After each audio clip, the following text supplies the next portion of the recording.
पूजा माता जी, हरे कृष्णा। प्रियंका माता जी, हरे कृष्णा। पुनः प्रणाम सुमिता माता जी।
जी पूजा माता जी, हरे कृष्णा।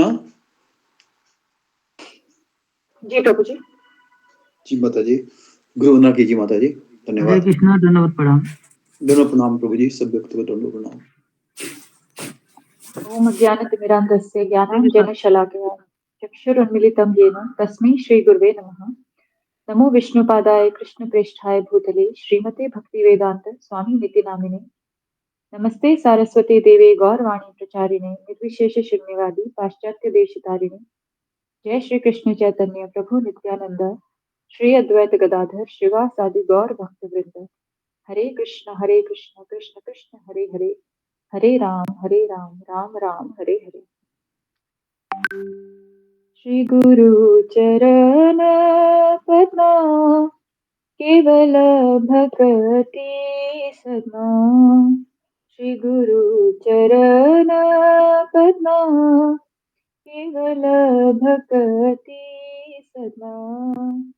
वंद मोहि सावधान ते जहर प्रसादे भाई हे भवतोरिया जाय। कृष्ण प्राप्ति हो जहाँ होते, कृष्ण प्राप्ति हो जहाँ होते। कृष्ण प्राप्ति हो जहाँ होते, गुरुमुख पद्म वाक्य चित्त कोरिया।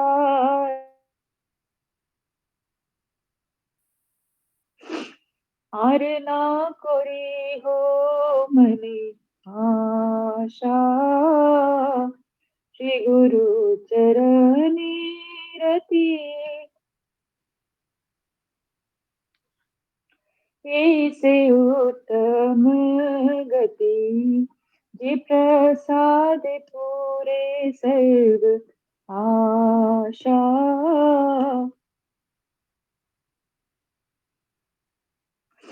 चक्षुदान दिलो जे जन्मे जन्मे प्रभु से, दिव्य ज्ञान हृदय प्रकाशितो, दिव्य ज्ञान हृदय प्रकाशितो। प्रेम भक्ति जहाँ होते अविद्या विनाश जाते, वेदे गाय जहर चरितो, वेदे गाय जहर चरितो। श्री गुरु करुणा सिंधु अधम जनार बंधु, लोकनाथ लोकेर जीवना, लोकनाथ लोकेर जीवना। हाँ प्रभु करु दया देहु मोरे पद छाया। हाँ प्रभु करु दया देहु मोरे पद छाया। ये बीजश घोषुक त्रिभुवन, ये बीजश घोषुक त्रिभुवन। श्रील प्रभुपाद पतित पावन, जय गुरुदेव लोइलो शरण।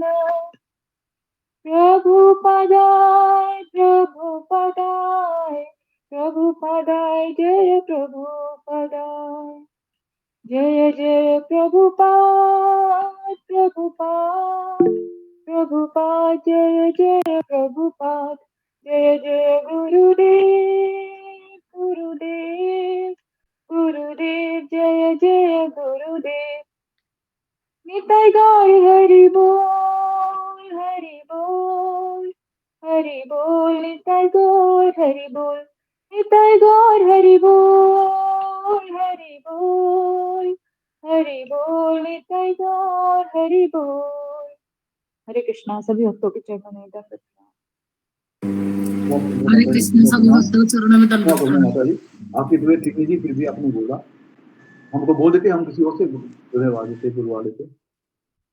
जी प्रभु जी, हो गया भगवान की कृपा से, कृष्णा की कृपा से हो गया। बहुत धन्यवाद माता जी। प्रभु जी दंडवत प्रणाम। प्रभु जी दंडवत प्रणाम। सभी भक्तों के चरणों में दंडवत प्रणाम। हरे कृष्ण। हरे कृष्णा। सभी भक्तों के चरणों में दंडवत प्रणाम। दंडवत प्रणाम। और प्रभु जी के चरणों में दंडवत प्रणाम। प्रभु जी दंडवत प्रणाम। हरे कृष्ण। हरे कृष्णा। सभी भक्तों को दंडवत प्रणाम। दंडवत प्रणाम माता जी। हरे कृष्णा। सभी भक्तों को दंडवत प्रणाम।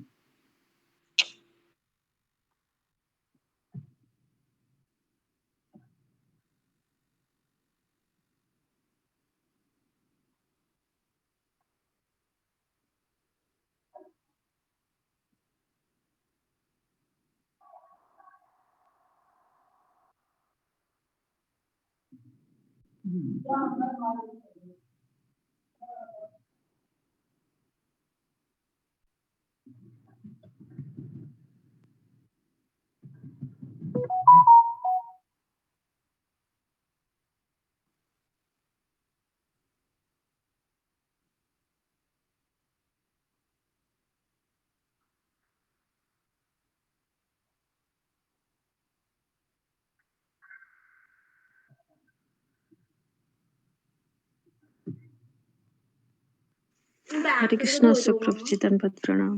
हरे कृष्णा। सब दंडवत भक्तों प्रणाम को माता जी। हरे कृष्ण। हरे कृष्ण।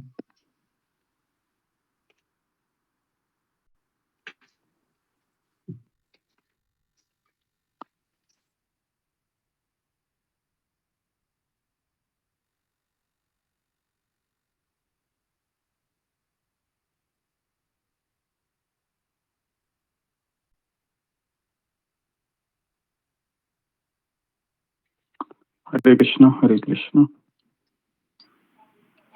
हरे कृष्णा। गुरु जी दंडवत प्रणाम। हरे कृष्ण गुरु जी दंडवत प्रणाम। हरे कृष्ण गुरु जी दंडवत प्रणाम। सभी भक्तों हरे के कृष्णा। गुरु जी दंडवत प्रणाम। सब भक्तों को दंडवत प्रणाम। हरे कृष्णा। हरे कृष्णा। हरे कृष्णा। हरे कृष्णा। हरे कृष्णा। गुरु जी दंडवत प्रणाम। दंडवत प्रणाम। गुरु जी सभी भक्तों के चरणों में दंडवत। हरे कृष्णा।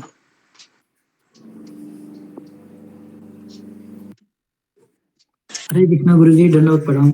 सभी को दंडवत प्रणाम। हरे कृष्णा। जी, किसका टल था हो गया? जी गुरुदेव। गुरु जी अभी मंजरी माता जी का टर्म था। गुरु जी अभी वो ज्वाइन नहीं किया उन्होंने, मैं भी देखा था अभी। ठीक है, जी गुरुदेव। आगे बढ़ते हैं फिर। ओम ज्ञानतिमिरान्धस्य ज्ञानाञ्जनशलाकया चक्षुरुन्मीलितं येन तस्मै श्रीगुरवे नमः।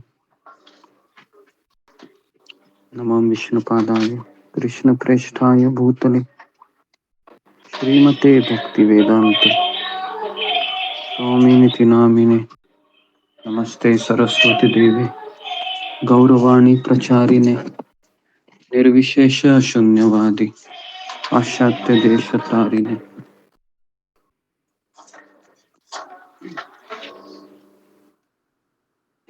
हे कृष्ण करुणा सिंधु दीनबंधु जगतपते गोपेश गोपिका कांत राधा कांता नमोस्तुते।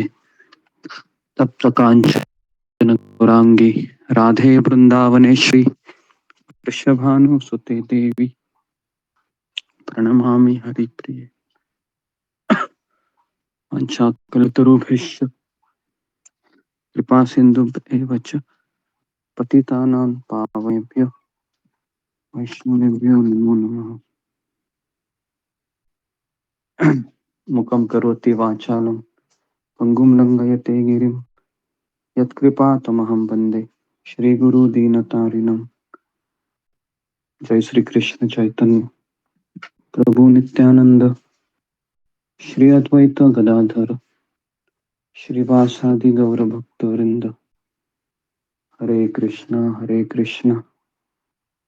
कृष्णा कृष्ण हरे हरे राम राम राम हरे हरे। नारायणं नमस्कृत्यं नरं चैव नरोत्तमं देवीं सरस्वती व्यासं ततो जयामुदीरये।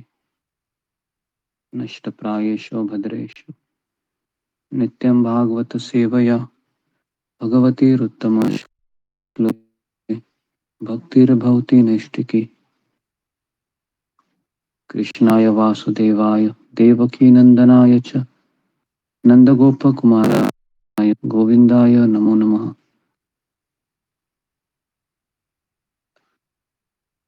जी हरे कृष्ण।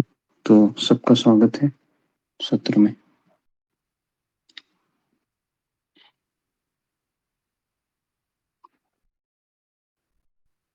जी हरे कृष्ण। आवाज मेरा सुनाई दे रहा है सबको? जी गुरुजी। हरे नाम। अच्छा ठीक है, आ रहा है गुरुजी। आगे बढ़ते हैं। जी कहाँ तक हम आए थे, किसी को याद है? जी 9 श्लोक हो गए थे गुरुजी, 9 श्लोक हो गए थे।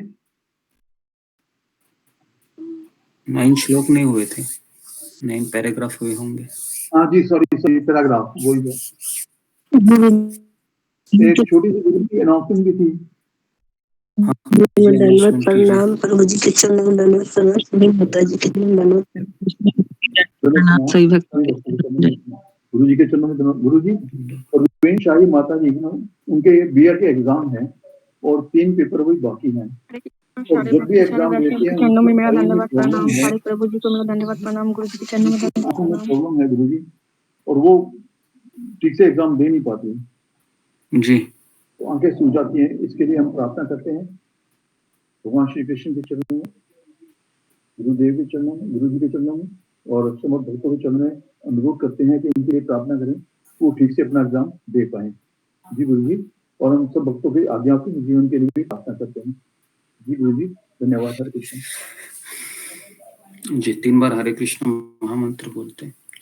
हरे कृष्णा हरे कृष्ण हरे कृष्णा हरे कृष्णा कृष्ण कृष्ण हरे हरे हरे राम राम राम हरे कृष्णा हरे कृष्णा राम हरे राम राम राम हरे हरे हरे राम राम राम हरे कृष्ण हरे राम हरे कृष्ण कृष्ण हरे हरे हरे राम हरे हरे। हरे कृष्ण। जी आगे बढ़ते हैं। तो किन किन के पास भागवतम है फिगर को रेज कीजिए। भागवतम किन किन लोगों के भक्तों के पास है तो जरा आगे पढ़ो फिर। जी अरुणा यादव माता जी आप पढ़िए आगे का। कृष्ण गुरु जी धन्यवाद। परमेश्वर परम पुण्य है, इसकी पुष्टि समस्त श्रुति मंत्रों द्वारा होती है। श्रुति मंत्रों में ही कहा गया है कि परम पुण्य श्री भगवान ने पदार्थ पर दृष्टिपात किया और इस प्रकार सभी जीवों की उत्पत्ति की है। यह जीव श्री भगवान के पंच रूप है।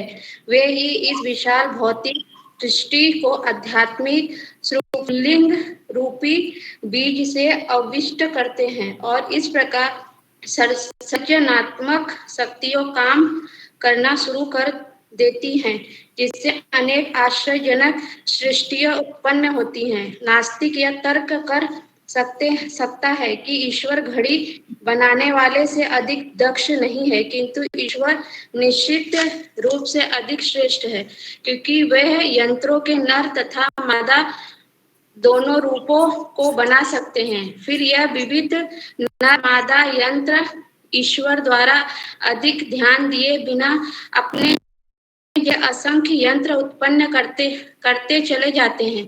यदि मनुष्य ऐसे यंत्र का जोड़ा बना सके तो उसकी देख रेख के बिना ही अन्य यंत्र उत्पन्न कर सके, तब जाकर वह ईश्वर की बुद्धि के पास पहुंच सकता है। किंतु ऐसा संभव नहीं है, क्योंकि प्रत्येक यंत्र पर अलग अलग कार्य करना होता है। ईश्वर की तरह कोई भी व्यक्ति सर्जन नहीं कर सकता। ईश्वर का अन्य नाम असंभव है, जिसका अर्थ यह है कि कोई ना तो उनके तुल्य है और ना उनसे बढ़कर है। परम सत्य वे है जिनके ना तो कोई समतुल्य है और ना उनसे श्रेष्ठ है, जिसकी पुष्टि श्रुति मंत्रों में की गई है। ऐसा कहा गया है कि भौतिक ब्रह्मांड की उत्पत्ति के पूर्व श्री भगवान की विद्यमान थे, हर किसी के स्वामी हैं। उन्होंने ही ब्रह्मा को वैदिक ज्ञान का उपदेश किया। इन्हीं श्री भगवान की आज्ञा सब प्रकार से पालने योग्य हैं। जो कोई भव बंधन से छूटना चाहता है उसे उनकी शरण में जाना होगा। श्रीमद् भगवत गीता में की गई है। जब तक मनुष्य परमेश्वर के कमलों की शरण ग्रहण नहीं करता, तब तक उसका मोहग्रस्त होना निश्चित है। जब कोई बुद्धिमान पुरुष भगवान श्री कृष्ण के चरण वृंद की शरण ग्रहण कर उनको समस्त कारणों का कारण मान लेता है, जैसे कि श्रीमद् भगवत गीता में भी कहा गया है, तभी वह व्यक्ति महाआत्मा बन सकता है। किंतु ऐसा महाआत्मा दुर्बल होते हैं। केवल ऐसे महाआत्मा समझ सकते हैं कि श्री भगवान ही समस्त सृष्टियों के आदि कारण हैं। वे परम या परम सत्य हैं, क्योंकि अन्य सभी सत्य उनसे जुड़े हुए हैं। वे सर्वज्ञ हैं, उनके लिए कोई मोह नहीं होता है। कुछ मायावादी विद्वान तर्क करते हैं कि श्रीमद् भागवतम की रचना शील व्यासदेव ने नहीं की और इन्हीं यहाँ पर रुक जाओ। हरे कृष्ण जी। हरे कृष्ण गुरु जी। धन्यवाद जी। तो देखिए, ये जो पैराग्राफ है जिसको आप पढ़ रहे हैं ना, श्रुति मंत्र, तो श्रुति मंत्रों में कहा गया है कि भगवान ने दृष्टिपात किया था और इस प्रकार सभी जीवों की उत्पत्ति हुई। तो इसको अंडरलाइन कीजिए कि हम सबकी उत्पत्ति कैसे हुई। तो इसको अंडरलाइन कीजिए कि भगवान ने पदार्थ, मतलब उसको भी ब्रैकेट में लिखिए, पृथ्वी, अग्नि, जल, वायु, आकाश, ये सब पदार्थ होते हैं जो पंच महाभूत कहते हैं। उसके ऊपर दृष्टिपात किया और हम सभी प्रकार की जीवों की उत्पत्ति हुई। तो अगर आप ये प्रश्न है कि मैं कहाँ से उत्पन्न हुआ, तो इसका उत्तर ये है। ठीक है जी। इस किसी को प्रश्न पूछना है कि हम कैसे उत्पन्न हुए, तो अगर ये स्टेटमेंट नहीं समझ में आया है तो फिंगर क्रोस कीजिए।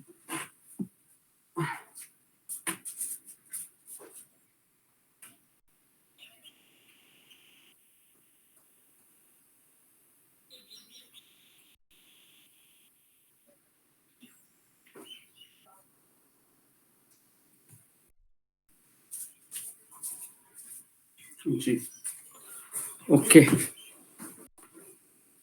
किसको समझ में नहीं आया डायरेक्टली बोली, वही लोग दिख रहे हैं मुझे। जी बार बता दीजिए।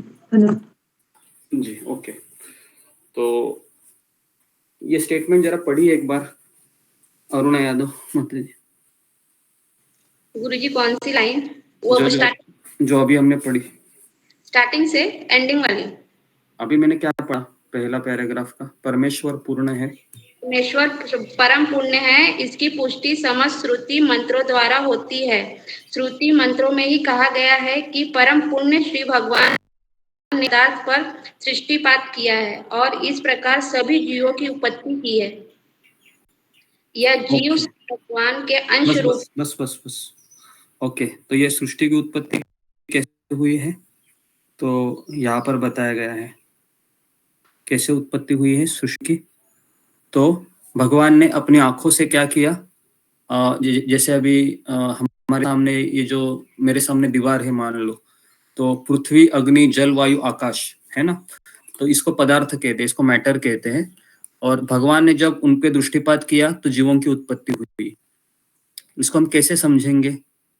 तो आपने कभी ऐसे देखा है किसी फिल्मों में, सीरियल में कि रामानंद सागर के कि भगवान के आंखों से एक प्रकाश ऐसे आता है, देखा है आपने? और जी अचानक गुरुजी, ऐसे देखा है। उत्पत्ति होती है, देखा होगा आपने ये सब चीजें। जी, नहीं देखा है तो कोई बात नहीं, आप समझ जाइए कि भगवान ने दृष्टिपात किया है ना। हमारे दृष्टिपात करने से क्या हुआ आपको पता है? रामायण में जब प्रभु रामचंद्र ब्रिज को बांध रहे थे तो समुद्र देवता जगह नहीं दे रहा था, याद है आपको इंसिडेंट कि है ना? जी गुरुजी। सबको याद होगा वो ना। तो प्रभु रामचंद्र ने क्या किया था उस समय? अपने आंखों से ऐसे दृष्टिपात किया था समुद्र के ऊपर। समुद्र का पानी क्या हो रहा था? उबलने लगा, है ना? पता है क्या नहीं है आपको? ये पता नहीं है, ये भी एटलीस्ट ये पता होना चाहिए, है ना, कि इस तरह से पता है पानी गुरुजी, पता है। उबालने लगा, है ना? जी जी। पानी उबालने लगा है ना? जी, ओके। तो हमारे दृष्टिपात करने से क्या होगा? हम किसी को गुस्सा आते हैं, क्या करते हैं? बहुत हम भी ऐसे दृष्टिपात करते हैं, एकदम आंखें दिखाते हैं, लेकिन हमारे आंखें दिखाने से क्या होता है? कुछ नहीं होता है, बराबर है ना?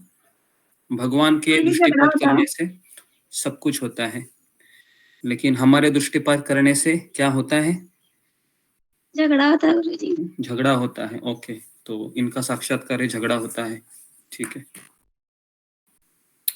ओके जी। तो अभी ये आपको सवाल होना चाहिए कि जीवों की उत्पत्ति कैसे हुई ना, तो ठीक है, तो इसको आप नोट कीजिए, क्योंकि इसका उत्तर है कि आपको कहाँ पर मिलेगा नहीं, कि सृष्टि की उत्पत्ति कैसे हुई। प्रभुपाद कहते हैं कि भगवान ने पदार्थों पर दृष्टिपात किया, ये जीव भगवान के अंश रूप है। अंश रूप का अर्थ है कि इसमें मैं आपको दो उदाहरण दूंगा। पहला उदाहरण है कि समुंदर और समुंदर का बूंद, इसको भी लिख लीजिए कि बूंद और समुंदर में फर्क है क्या नहीं।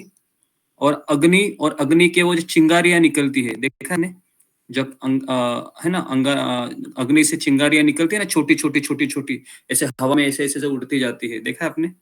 जब आप किसी चीज को जलाते हैं ऐसे ऐसे ऐसे ऐसे करके ऊपर की तरफ चिंगारियां छोटी छोटी होती है, बराबर है ना? तो ये दो उदाहरण है जिनको हम समझ में आता है कि जीवात्मा है, ये छोटा सा अंश है। पूरे समुद्र आप देखो और समुद्र का एक बूंद ले लो, है ना? अभी बूंद भी आपको कैसे पता चलेगा, है ना? बूंद भी दिखाई नहीं देती कभी कभी, बराबर है? अगर आप ग्लास में डालोगे तो दिखाई देगी, देखो करके, बूंद भी दिखाई नहीं देगी। तो हमारा अस्तित्व क्या है समुद्र के तुलना में? हम बहुत ही इनसिग्निफिकेंट को क्या कहेंगे हिंदी में? इनसिग्निफिकेंट मतलब एक जो महत्वपूर्ण नहीं है, महत्वपूर्ण नहीं है। महत्वपूर्ण नहीं है, इसकी कोई पहचान नहीं है। हाँ, इनसिग्निफिकेंट मतलब उसका कोई एक तरीके से अस्तित्व ही नहीं है, या वो छोटा सा।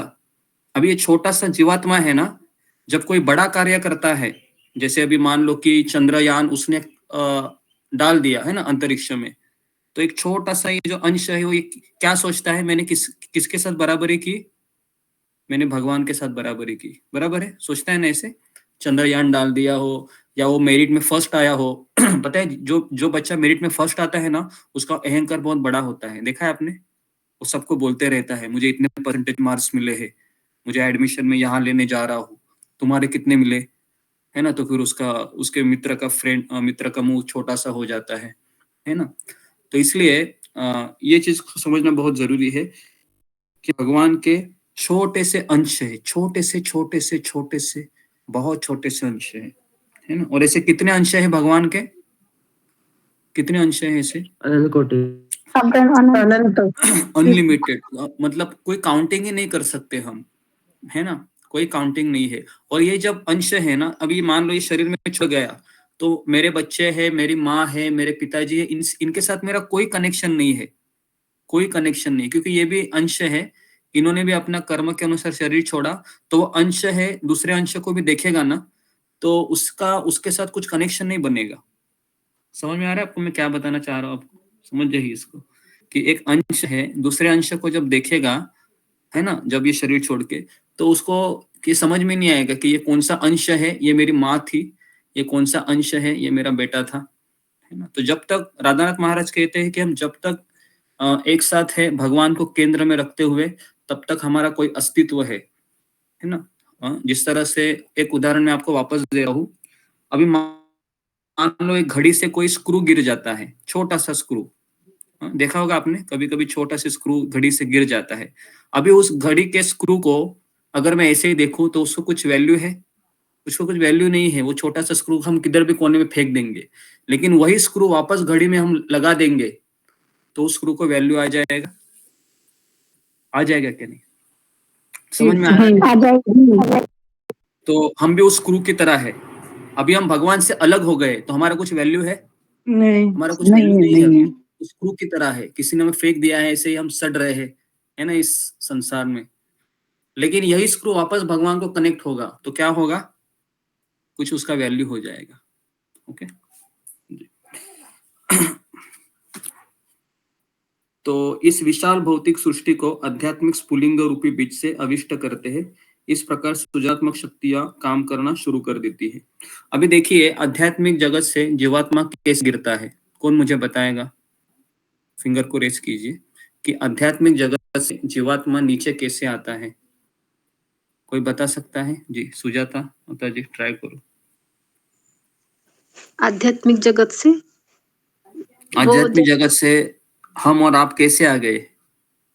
हम अपनी जो मर्जी से हम जब ये किया कि हमारी स्वामित्व, इन जो स्वामी बनने की इच्छा जो भगवान, हम यहाँ आते हैं, हमारी स्वामी बनने की इच्छा हमें भगवत धाम से यहाँ ले जाती है। ओके। नहीं, इसका मैंने आपको बताया था कि जब हम इच्छा करते हैं तो सबसे पहले क्या होता है, हम अंतरंगा शक्ति से बहिरंगा शक्ति के अधीन हो जाते हैं। समझ में आ रहा है? पहला प्रोसेस क्या होता है, इसको समझिए। जब मैं भगवत धाम में था और मैंने इच्छा किया, कृष्ण मुझे आपके साथ नहीं रहना है, मैं तंग आ गया हूं आपके साथ रहते रहते, मुझे भी यहाँ पर स्वामी बनना है, तो भगवान कहते हैं कि तुम यहाँ पर स्वामी नहीं बन सकते, मैंने तुम्हारे लिए अनंत कोटि ब्रह्मांड का निर्माण किया है ना। तो जैसे जीवात्मा इच्छा करता है, वह राधा रानी से कहाँ आता है? दुर्गा जी के पास आता है। समझ में आ रहा है? राधा रानी से वह दुर्गा जी, राधा रानी क्या है? भगवान की अंतरंगा शक्ति। और दुर्गा देवी क्या है? भगवान की बहिरंगा शक्ति। बराबर है। अंतरंगा शक्ति से वह बहिरंगा शक्ति के अधीन हो गया। अभी जैसे वो बहिरंगा शक्ति के अधीन होता है ना, तो उसका पहला जन्म पता है उसको कौन सा मिलता है? जब जीवात्मा आध्यात्मिक जगत से आता है तो उसको पहला जन्म कौन सा मिलता है? ब्रह्मा जी का। हाँ, ब्रह्मा जी का मिलता है ना। तो आप सभी लोग ब्रह्मा जी बने होंगे, है ना? ब्रह्मा जी बने होंगे ना। अभी ब्रह्मा जी 4 सर वाले होते हैं क्या? ऐसा भी नहीं है, बहुत सारे सर के ब्रह्मा जी आप बने होंगे, है ना। अगर मान लो कि आपके सामने भगवान प्रस्तुत हो गए और अगर आपने उनको कहा कि मैं जब ब्रह्मा जी बना था ना, वो रूप मुझे देखना है, और अगर भगवान आपको दिखाएंगे ऐसे, उनके पास भी मोबाइल रहेगा तो आपको आश्चर्य होगा कि इतने सर वाला ब्रह्मा जी में था। बराबर है ना? इतना सर वाला में ब्रह्मा जी था और उस समय आपने पूरी सृष्टि को मैनेज किया था। लेकिन जब जीवात्मा ब्रह्मा जी का जब पोस्ट मिलता है ना, तो उसके बाद उसका पतन शुरू होता है धीरे धीरे धीरे धीरे, और वापस जब वो भगवान की शरण जाता है धीरे धीरे, तो फिर वापस वह कभी कभी उसको ब्रह्मा जी का पोस्ट मिलता है और फिर उसके बाद भगवत धाम चला जाता है। और मैं वापस कह रहा हूँ, भगवत धाम जाना है इतना आसान नहीं है। क्यों इतना आसान नहीं है? जी प्रवीणा जी बोलिए, क्यों इतना आसान नहीं है भगवत धाम जाना?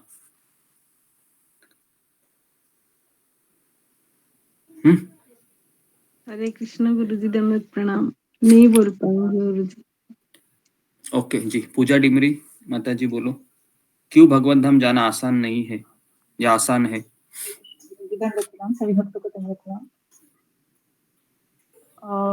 आसान तो नहीं है, क्योंकि जब तक भक्ति के बारे में पता नहीं चलता है ठीक से, उसके बारे में हमें समझ नहीं होती है, गुरु के प्रति समर्पण नहीं होता है और पूरी निष्ठा नहीं होती है, तब तक हम आगे नहीं बढ़ पाएंगे।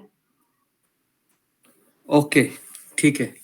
तो आसान नहीं है, इसलिए आसान नहीं है क्योंकि मेरा भगवान के प्रति इतना विश्वास नहीं है, और दूसरा है कि मेरी इतनी भी बड़ी उत्कंठा नहीं है कि मुझे भगवान के पास जाना ही है, और तीसरा कारण है कि मुझे आध्यात्मिक जीवन के प्रति कोई रुचि भी नहीं है।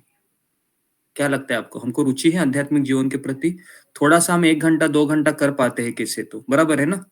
अगर मैं आपको यहाँ पर बोलूं कि अभी आपको ऐसे ही बैठना है, हम लंच तक हम ऐसे ही कथा करेंगे, लंच तक 12 बजे तक, तो क्या होगा? तो पहला ही आपके मन में विचार आएगा, बाप रे खाना कैसे बनाएंगे फिर, ये पहला सवाल आएगा, बराबर है। दूसरा सवाल है कि घर के काम भी तो होते हैं, ये दूसरा सवाल आएगा।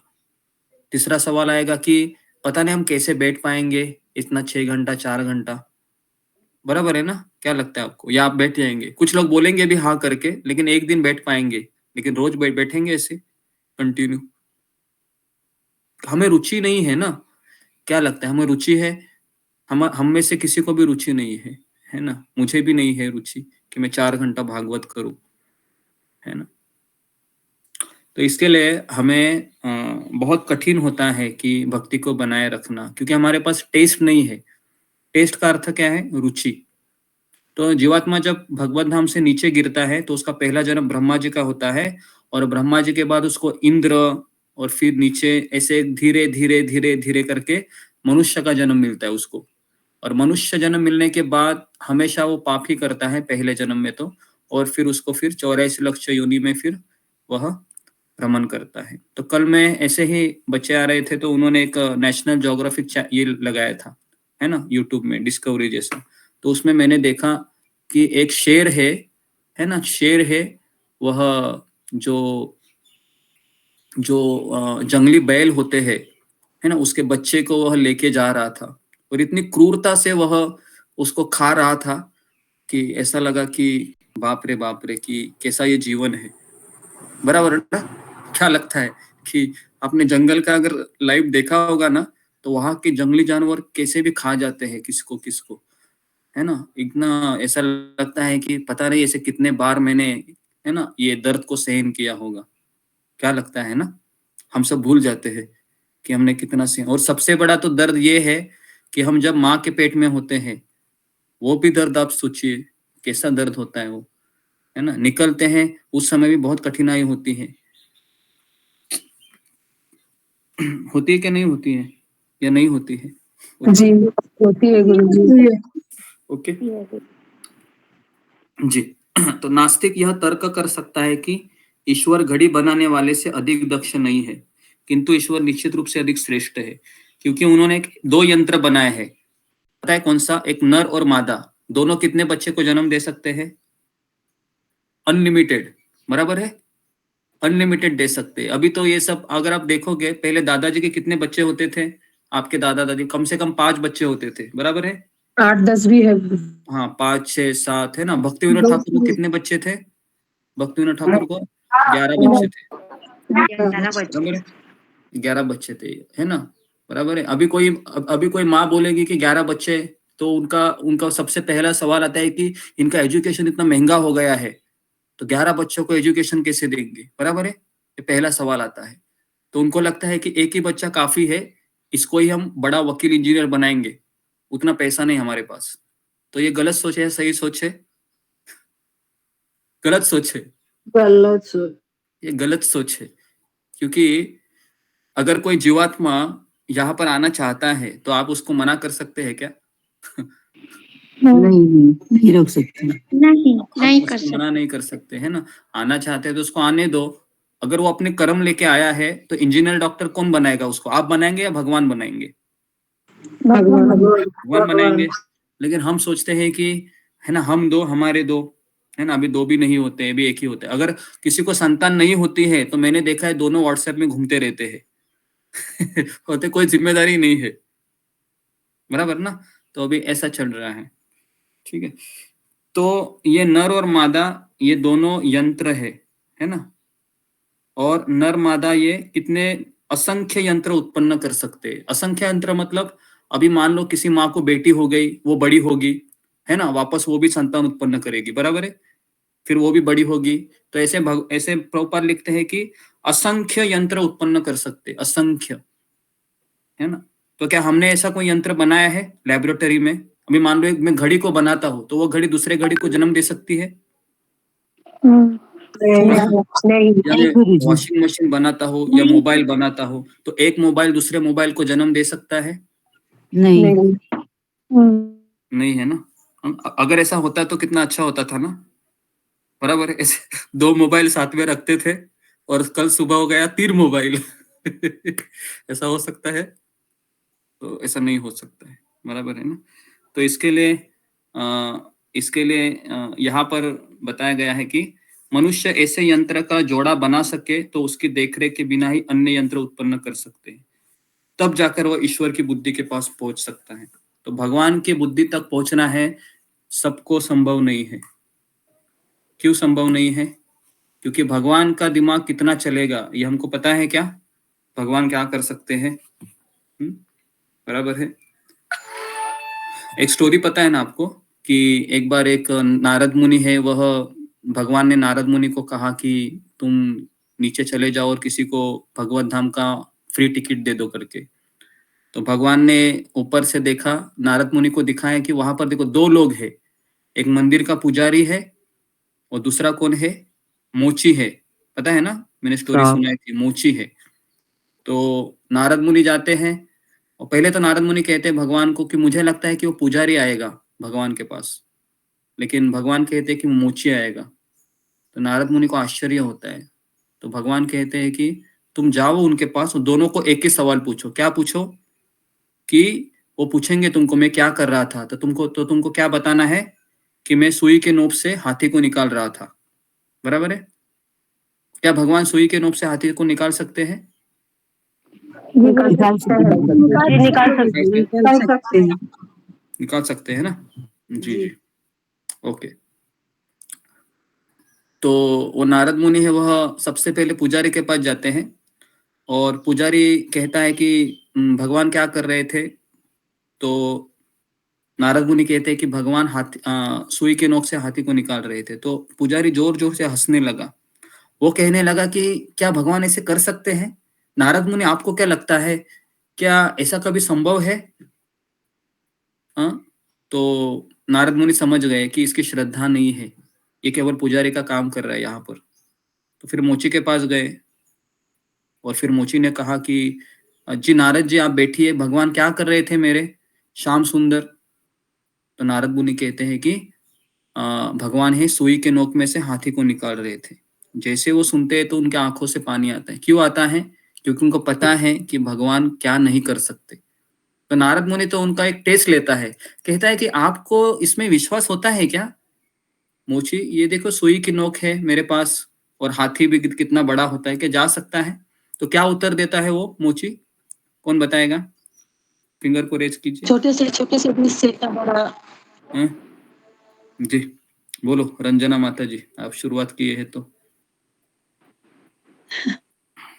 हरे कृष्णा प्रभु जी, आपके चरणों में इतना ना तो मोची ये कहता है प्रभु जी कि मतलब जब भगवान मतलब एक छोटे से बीज से इतना विशाल वृक्ष मतलब वो बन सकता है, तो फिर ये तो कोई बड़ी बात नहीं है कि वो सुई के नोक से हाथी नहीं मतलब कर सकते हैं।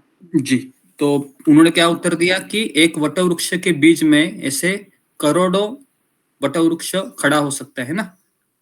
हो सकता है कि नहीं हो सकते हैं? तो भगवान कुछ नहीं, क्या नहीं कर सकते। तो ईश्वर की बुद्धि के पास पहुंचना आसान है क्या? भगवान क्या नहीं कर सकते हैं, है ना। भगवान अगर संभव है तो एक कितने भी पतित व्यक्ति को भगवत धाम भी लेके जा सकते हैं, बराबर है।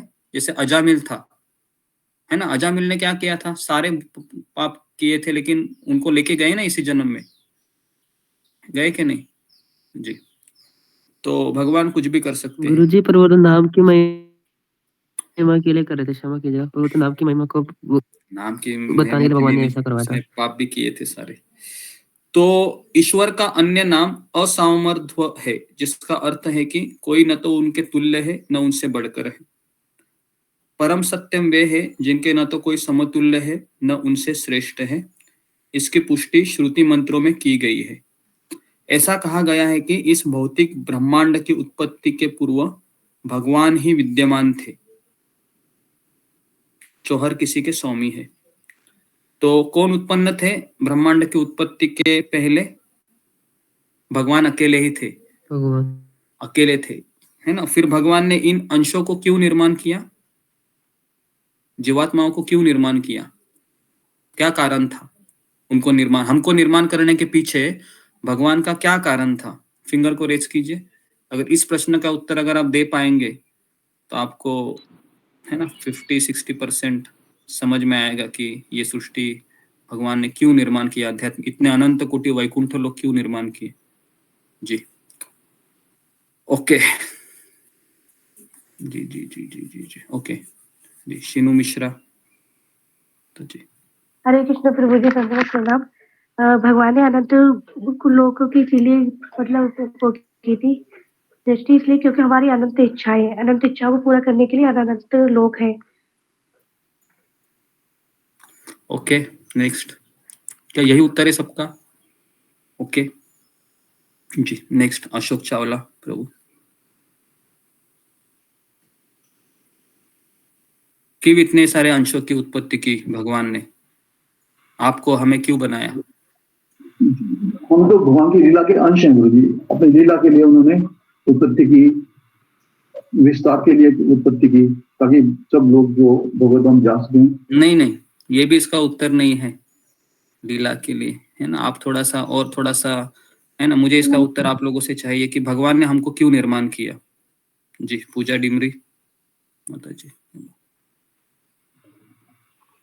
कृष्ण गुरु जी, जहाँ तक मुझे समझ में आ रहा है, इसके बारे में आपने पहले ये बताया था कि इसी में भागवतम में ही ये छिड़ा था कि भगवान अपना विस्तार क्यों करते हैं, अगर वो संपूर्ण है तो पूर्ण है।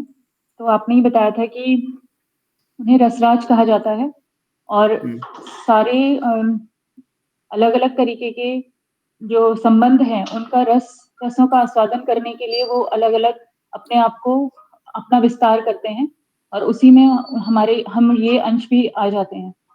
जी, कौन सा उदाहरण जी। आपको मैंने बताया था किसके लिए, मतलब अंशों की उत्पत्ति के लिए मैंने एक मटेरियल एग्जाम्पल दिया था, किसी को याद है? वो भौतिक उदाहरण दिया था, नहीं याद है?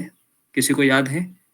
भौतिक उदाहरण दिया था इस चीज को बताने के लिए कि भगवान अंशों की निर्मित क्यों करते। आपको भी पता है वो उदाहरण, आपके लाइफ से ही रिलेटेड है वो। हरे इतना कृष्णा भी गुरु जी, मैं बोलने का प्रयास करूँ। हाँ, बोलो। गुरुजी, आपने बताया था कि क्योंकि हम लोग स्वतंत्र होना चाहते हैं और मतलब कि जैसे कि हम लोग ऐसा लगता है कि वो स्वामी हैं और हम उनके दास हैं, तो जैसे हम भी मतलब कि स्वतंत्र होके आना चाहते हैं धरती पे, तो नहीं नहीं, इसलिए ये इसका उत्तर नहीं है। मैं ये बताना चाह रहा था कि जैसा अभी पूजा डिबरे माता जी ने बताया कि, है ना, भगवान को अपना लीला, क्या बताया था तुमने? भूल गया मैं। पूजा डिबरे, गुरु जी, आप ही ने बताया था कि उनको रसराज कहा जाता है, तो अलग रसराज, अलग संबंधों का अलग अलग रसों में संबंध बनाने के लिए। ओके जी जी जी, संबंध बनाने के लिए। तो अभी आप अपने जीवन में जरा सोचिए कि क्योंकि भगवान के हम भी अंश हैं, जो भगवान में गुण है वो हमारे में भी है, ठीक है। गुरु जी, यहाँ पर यही समझ में आता है, जैसे हम जब तक अकेले होते हैं तो हमें यही लगता है कि हमारे अंदर जो प्रेम है वो किसे दें हम, तो उसके लिए हम अपने परिवार का विस्तार करने का हाँ प्रयास जी करते जी, हैं, ये और ये ये प्रेम और ये सेवा इसका को उदाहरण है। हाँ, वेरी गुड। यही उदाहरण मैं आप लोगों से चाहता था कि पति पत्नी जब एक साथ आते हैं तो विस्तार क्यों करते हैं वो? ताकि, क्यों करते हैं? ताकि और संबंधों में रस आए, बराबर है। बच्चे होंगे तो और रस आएगा, है ना। ऐसा ही होता है ना। विस्तार क्यों करता है इंसान? अपने संबंध को बनाने के लिए। तो भगवान भी अकेले रह सकते अच्छे से, लेकिन भगवान ने इतने जीवात्माओं को क्यों क्रिएट किया? ताकि हम अलग अलग रसों में भगवान के साथ आदान प्रदान करें, है ना। ऐसे कितने रस है? 5 रस है ना। शांत रस, दास्य रस, साख्य रस, वात्सल्य रस, माधुर्य रस, है ना। जैसे 5 रसों में भगवान का आदान प्रदान होता है। हमारा भगवान के साथ कौन सा रस है? दास्य दास दास्य। दास्य। आप तो ऐसा बोल दिए जैसे कि आपको पता चल गया है। हमको किसी को पता नहीं चला है हमारा भगवान के साथ क्या रस है। हम कोशिश कर रहे हैं कि वो दास के रूप में रहते जब हम निष्ठा स्तर पर पहुंचेंगे, निष्ठा के बाद रुचि, भाव, आसक्ति, भाव स्तर पर आसक्ति, भाव स्तर पर हमको पता चलता है कि हमारा तो भगवान के गुरुजी साथ क्या संबंध है। गुरुजी मैं दास के रूप में उनका सेवा करती हूँ, चाहे गोपाल हो या कोई भी हो, क्योंकि अब मैं जसोदा मैया तो बन नहीं सकती, माँ के जैसे उनका सेवा नहीं कर पाती हूँ, तो दास के रूप में जितना कर पाती हूँ मतलब क्षमा जी जी, मांग के करती हूँ। आप सभी लोग है दास के रूप में हमको करना है। लेकिन कुछ अगर लेडीज है, अगर आप सोचते हैं कि मैं गोपाल की माँ हूँ, समझ में आ रहा है तो वो सब चीज है ना, थोड़ा सा दिमाग से निकाल लीजिए। हाँ, हमारा वात्सल्य भाव होना चाहिए, उनकी देखभाल करना, उनका प्रोटेक्शन करना, लेकिन मूल भाव क्या होना चाहिए हमारा, कि हम उनके दास है ना, सेवक है करके। तो जी, तो इस तरीके से ये बहुत समझना जरूरी है क्योंकि अगर हम गोपाल को अपना पुत्र समझते हैं, लेकिन हम कितने बजे उठते हैं? 6 बजे, 7 बजे, या कभी भी हमारी माला भी ठीक से नहीं होती है, तो क्या ये संबंध माना जाएगा? नहीं नहीं माना जाएगा गुरुजी। ना। क्या लगता है आपको? क्योंकि अगर हमारा भगवान के साथ संबंध है एक माँ और पुत्र का, तो हमारी प्रायोरिटी किस पे रहेगी? भगवान के नाम जप में तो पहली रहेगी, बराबर ना। उसको हमारा कमिटमेंट होगा। जी, तो ओके, तो इस तरीके से भगवान की आज्ञा सब प्रकार से पालन योग्य है। जो कोई भवबंधन से छूटना चाहता है, उसे उनकी शरण में जाना होगा, है ना। भवबंधन का अर्थ क्या है? भवबंधन का अर्थ है कि ये जो जितना भी भवबंधन, भव मतलब संसार भौतिक रूपी बंधन, समुंदर, संसार में जो हम पड़े हैं। हाँ बंधन है ना, ये बंधन शब्द है, ये बहुत ही बराबर है। ये बंधन और एक रक्षा बंधन बराबर है रक्षा बंधन मतलब बंधन में बांध जाओ, है ना, बराबर है। जब शादी होती है तो भी वो क्या होता है, वो भी एक बंधन होता है ना। सबसे बड़ा बंधन इस संसार में वही है। ओके, तो ये एक पैराग्राफ मैंने क्रिएट किया, मैंने ये इस पे एक्सप्लेनेशन दे दिया। ऐसा आपको चलेगा आपको ये स्पीड से? क्योंकि ये स्पीड में ऐसा हमारा 15, 20, 25, 30 मिनट चला जाता है। तो आपको अगर ये स्पीड भी चलेगा, क्योंकि इसमें हमारे क्वेश्चन संबंधित होते हैं, है ना। जी, ऐसा ही होना चाहिए। तो ओके, तो किसी का इसमें सवाल है कि अभी तो मैंने चर्चा किया इसके ऊपर, कुछ नहीं समझ में आया? क्योंकि ये फिलॉसफी है, तत्व ज्ञान है अगर ये हमको समझ में नहीं आ रहा है तो हमें वृंदावन की लीला नहीं समझ में आएगी। क्योंकि ये जी, की करे बंद कर दे। हाँ जी, हाँ बताइए। पहले आप कैमरा को ऑन বিপদে कीजिए। পড়লাম, ঘুরিয়াও চলে গেল।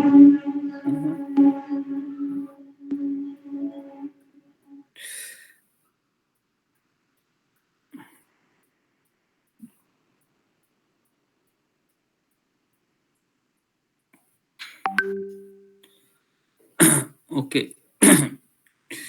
जी, किसी का सवाल है? फिंगर को रेज कीजिए अभी। जी, रूबी कुमारी माता जी। हरे कृष्णा गुरुजी, दंडवत प्रणाम। सभी भक्तों को दंडवत प्रणाम। गुरुजी कृपा करके मुझे ये बताए कि श्रुति मंत्र क्या है? मुझे नहीं समझ में, श्रुति मंत्र आप बोल रहे हैं ना बार बार, तो इसका मतलब क्या है? श्रुति मंत्र में ये लिखा हुआ है, ये समझ नहीं आ रहा है मुझे। देखो, श्रुति मंत्र मतलब ये शास्त्र होते हैं अलग अलग, है ना। जैसे उपनिषद में भी आता है, तैत्तरीय उपनिषद है, सामवेद उपनिषद है, तो अलग अलग ये शास्त्रों के पाठ होते हैं। श्रुति मंत्र है या गायत्री मंत्र है, तो ये सब प्रभुपाद जी इसको रेफरेंस में दे रहे हैं कि इसमें ऐसा बताया गया है ना, श्रुति मंत्र में बताया गया है करके। तो ये शास्त्रों के एक पार्ट होते हैं ना। अभी मैंने इतनी शास्त्र पढ़े नहीं है, मैं हॉनेस्टली बता रहा हूँ कि मुझे केवल गीता ही पता है, भागवत पढ़ा है मैंने, रामायण पढ़ा है, महाभारत पढ़ा है, बस। और इसके अलावा मैंने कुछ पढ़ा भी नहीं है, तो इसके लिए मुझे इन चीजों के बारे में नहीं पता है। लेकिन इतना पता है कि ये शास्त्र होते हैं, एक पार्ट होता है वेदों का। तो इस तरीके से हम समझ सकते हैं, ठीक है जी। ठीक गुरुजी, धन्यवाद। सुलेखा माता जी। हरे कृष्ण गुरुजी, दंडवत प्रणाम। आपने कहा कि पहले ब्रह्मा जी बनते हैं हम लोग जब वहां से आते हैं, तो उसके बाद मतलब पहले मनुष्य जब बनता है तो वो पाप ही करता है। क्या ऐसा भी हो सकता है कि वो उसी जन्म में फर्स्ट उसी जन्म में मनुष्य नहीं ही? जाता है वो, उसी जन्म में नहीं जाता है वो। पहले ब्रह्मा जी बनता है, ब्रह्मा जी के बाद उसका धीरे धीरे पतन हो जाते हैं, क्योंकि वो आया ही क्यों था यहाँ पर, मजाक करने के लिए आया था ना, उसको स्वामी बनना है, तो फिर उसको टाइम लगेगा ना, एक जन्म में थोड़ी उसकी इच्छा पूरी होगी। उसको बहुत जूते पड़ेंगे ना, तभी सुधर जाएगा ना। तो जूते पड़ने के लिए बहुत जन्म लेने पड़ते हैं हम, है ना। और आज इस जन्म में भी हमको पता है, फिर भी हम जूते खाकर भी सुधर नहीं रहे, बराबर है, कहाँ हम सुधर रहे हैं। तो हमारा ये हाल है। ओके जी, तो और किसी का इसमें क्लियर है सबको? ओके, तो अगला पैराग्राफ है ये जी, अगला पैराग्राफ इनके पास है भागवत जी। धर्मराज गिमरे प्रभु पढ़िए। हरे कृष्णा, धन्यवाद प्रणाम गुरु जी। जब तक मनुष्य परमेश्वर के चरण कमल की शरण ग्रहण नहीं करता तब तक उसका मोहग्रस्त होना निश्चित है। जब कोई बुद्धिमान पुरुष भगवान श्री कृष्ण के चरणाबिंद की शरण ग्रहण करके उनके समस्त कारणों का कारण मान लेता है, जैसा कि भागवत गीता में भी कहा गया है, तभी वो व्यक्ति महात्मा बन सकता है। किंतु ऐसे महात्मा दुर्लभ होते हैं। केवल ऐसे महात्मा समझ सकते हैं कि भगवान ही समस्त सृष्टियों की आदि कारण है। वो परम सत्य है, क्योंकि अन्य सभी सत्य उससे जुड़े हुए हैं। ये सर्वज्ञ हैं, उनके लिए कोई मोह नहीं होता। दूसरा भी पढ़ना है गुरुजी? नहीं नहीं नहीं, बस यही एक एक पैराग्राफ करके आज हम इसको कवर करेंगे, ठीक है। आज थोड़ा सा लेट हो सकता है क्योंकि मुझे स्पीड में को भी मेंटेन करना है, तो आज हम ये पहला वर्ष कंप्लीट करेंगे। तो जब तक मनुष्य भगवान के चरण कमलों की शरण ग्रहण नहीं करता है तब तक मोहग्रस्त होना निश्चित है। क्योंकि मोह कराने वाली कौन है? मोह कराने वाली कौन है? दुर्गा देवी है ना। बहिरंगा शक्ति माया देवी। दुर्गा देवी। माया तो देवी। तो दुर्गा देवी एक जेलर की तरह है, जो एक तरीके से माँ है। आपने देखा है घर में जब बच्चा कुछ गलती करता है तो ऐसा जनरली देखा जाता है कि पिताजी है वो जॉब पे जाते हैं और शाम को आते हैं, और माँ हमेशा दिन भर उसको धमकाती रहती है, पिताजी को आने दो, पिताजी को आने दो। बराबर है, देखा है आपने ये डायलॉग? ये डायलॉग हमेशा मेरी माँ मुझे सुनाती थी, है ना। डर डर जी जी रहता था, गुरुजी। है ना। ऐसा लगता था भी 8 बजेंगे, क्योंकि रात को 8 बजे पिताजी आते थे और बहुत डंडे मारेंगे। फिर ऐसा ऐसा वो क्या बोलते थे, बेल्ट लेते थे हमें मारने के लिए। मुझे याद है कि बहुत शैतानी की, तो बेल्ट होता है ना वो पट्टा कमर का, उसको लेते थे और ऐसे पिटाई करते थे। एक मारने के बाद ही बहुत दर्द होता था, है ना। फिर हम कुछ नहीं बोल पाते थे, रोते रोते रोते रोते कोने में बैठ जाते थे, है ना। तो जी, तो अभी यहाँ पर माँ, पिताजी और वो बच्चा कौन है? पिताजी कृष्ण है, बराबर है। वो माँ दुर्गा देवी है और बच्चे हम है वो। अभी वो माँ क्यों मार रहे, पिताजी क्यों मार रहे हैं हमें? एक्चुअली माँ क्यों कंप्लेंट कर रही है हमारी? क्योंकि हम पिताजी की बात नहीं सुन रहे हैं, यही एक कारण है ना। तो इसलिए ये मोहग्रस्त होना निश्चित है, तो इसके लिए हम मोहित होते रहते हैं, बराबर है जी। तो जब कोई बुद्धिमान पुरुष भगवान के चरणारविंद की शरण ग्रहण करके उनको समस्त कारणों का कारण मान लेता है, जैसा गीता में कहा गया, तब व्यक्ति महात्मा बन सकता है। तो महात्मा बन के इसको अंडरलाइन कीजिए कि व्यक्ति महात्मा कब बनता है ना। महात्मा टाइटल देखिए, महात्मा टाइटल केवल हम स्वतंत्र सेनानी को नहीं दे सकते हैं। प्रभुपाद हमेशा कहते थे ये महात्मा टाइटल किसको देना है? जिसने भगवान की शरण ग्रहण करके समस्त कारणों के कारण के रूप में मान लिया है ना। कौन सा वो श्लोक है महात्मा का, किसी को याद है गीता में? महात्मा के ऊपर किसी को याद है? फिंगर को रेज कीजिए। कौन सा वो श्लोक है? महात्मानस्तु माम पार्थ दैवी प्रकृतिम आश्रितः। पता है ये श्लोक? 9वें 10वें अध्याय में है। महात्मानस्तु माम पार्थ दैवी प्रकृतिम आश्रितः भजन्ते अनन्य मनसो माम भूतम आदि ईश्वरम। तो ऐसा वो श्लोक है। तो महात्मागण होते हैं वह दैवी प्रकृति का आश्रय लिए रहते हैं, और ऐसे महात्मा दुर्लभ होते हैं, है ना। हमारे भारत में महात्मा किसे कहते हैं? गांधी जी को, बराबर है। गांधी जी को महात्मा क्यों कहते हैं? क्यों उनको महात्मा करते हैं? क्योंकि उन्होंने भारत को आजादी दिला दी, बराबर है, भारत को आजादी दिला दी। लेकिन प्रभुपाद हमेशा कहते थे कि किसी भी ऐसे स्वतंत्रता के लिए कोई लड़ने वाले व्यक्ति को महात्मा नहीं कह सकते, क्योंकि असली स्वतंत्रता कौन सी है? कौन बताएगा मुझे असली स्वतंत्रता क्या है? फिंगर को रेज कीजिए। असली स्वतंत्रता क्या है? जी ममता पाल। हरे कृष्ण गुरु दंडवत प्रणाम। जो असली स्वतंत्रता होता है मतलब हम मतलब भगवान और गुरु की जो सेवा करना और उनकी भक्ति करते रहना, ये हमारे लिए स्वतंत्रता है। और हमारी जो भौतिक स्वतंत्रता है ये हम भौतिक इसमें चीजें में पड़े रहते हैं, इसमें घिर जाते हैं। मतलब असली स्वतंत्रता क्या है? जी बताइए, असली स्वतंत्रता क्या है? जी अनिल शर्मा प्रभु। हरे कृष्ण प्रभु जी, जब हम अपनी सभी इंद्रियों पर पूरी तरह से नियंत्रण हो जाए हमारे, और फिर हम भगवान की शरण में चले जाएं। नहीं, असली स्वतंत्रता का अर्थ क्या है इस संसार में? कि हमें आजादी मिलनी चाहिए ना। आजादी को ही तो स्वतंत्रता कहते हैं। तो हमें किस चीज से आजादी चाहिए? फ्रीडम फ्रॉम ऑल सिंस, जो पाप है। नहीं, हमको इस शरीर से आजादी चाहिए ना। ये शरीर ही तो हमारा प्रॉब्लम है ना। कैदी नंबर 420 पता है आपको? जेल में कैदी को नंबर दिए जाते हैं ना, कैदी नंबर 320, कैदी नंबर 321।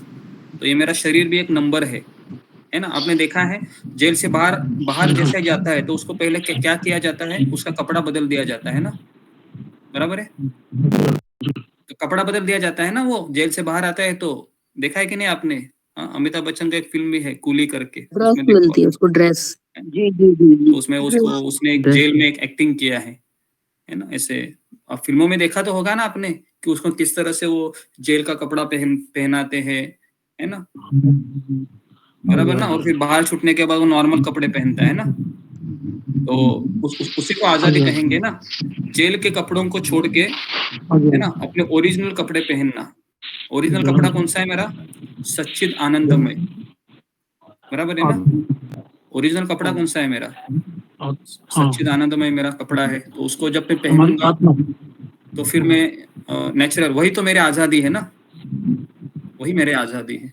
ओके। क्योंकि शरीर तो नश्वर है, शरीर तो बदलता रहता है। शरीर शाश्वत तो नहीं है, शरीर हमेशा तो नहीं रहेगा, आत्मा हमेशा रहती है।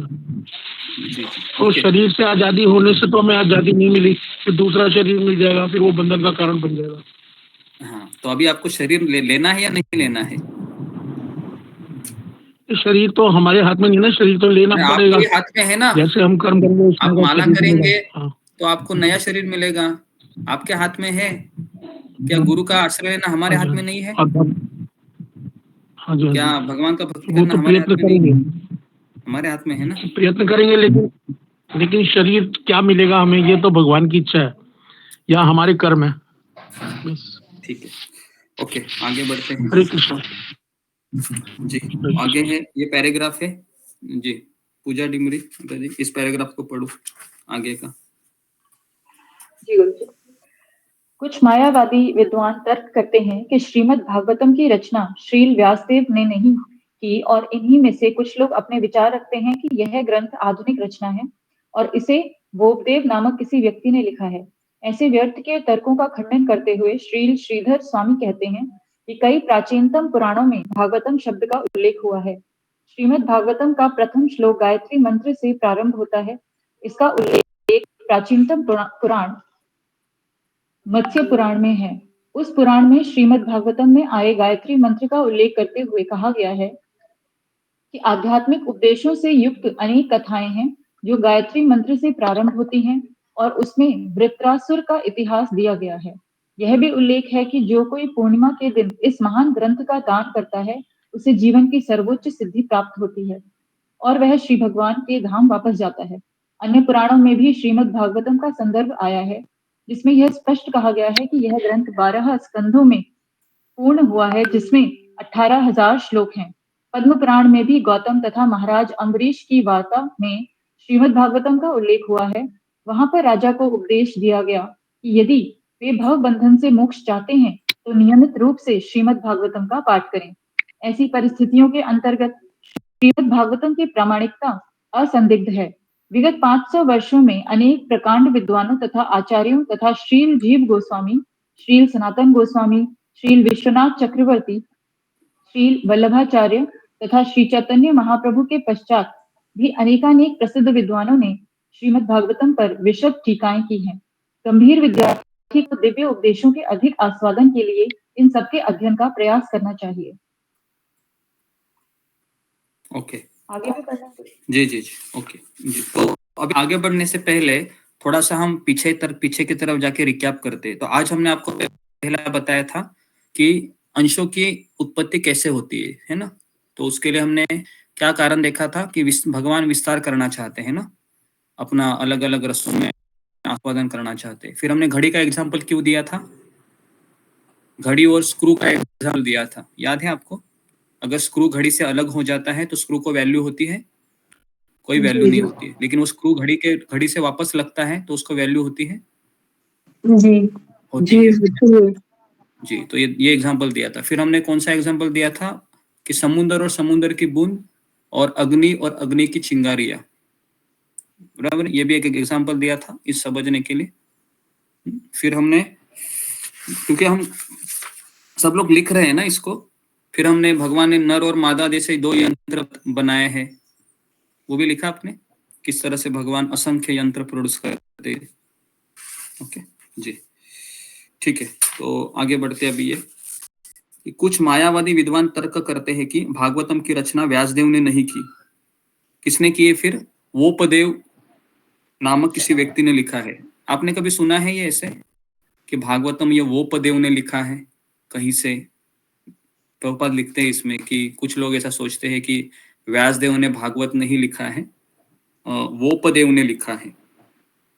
और ऐसे व्यर्थ के तर्कों का खंडन करते हुए श्रीधर स्वामी कहते हैं कि प्राचीनतम पुराणों में भागवतम का उल्लेख हुआ है। भागवतम का प्रथम श्लोक गायत्री मंत्र से प्रारंभ होता है। उसका उल्लेख मत्स्य पुराण में किया है।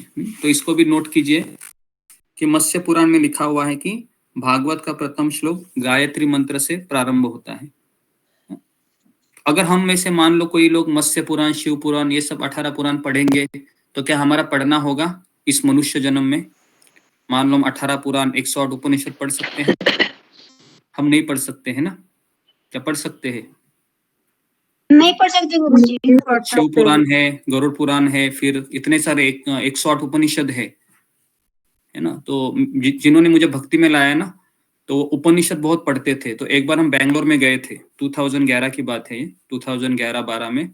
तो उसको बहुत, जो देवदत्त प्रभु है ना, मैंने आपको स्टोरी बताई थी ना, हम 3 मित्र थे, उसमें से नीलेश वैद्य है, उनका डेथ हो गया है ना।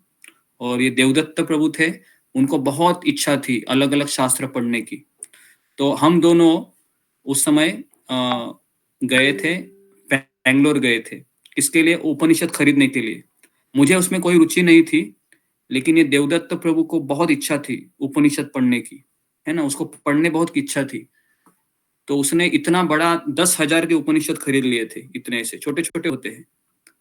और मैं उसको देख रहा था और मैंने कुछ पन्ने भी खोल के देखे तो मुझे कुछ समझ में नहीं आया, मेरा सिर चकरा गया, क्योंकि वो उसमें बहुत क्लिष्ट लैंग्वेज होती है।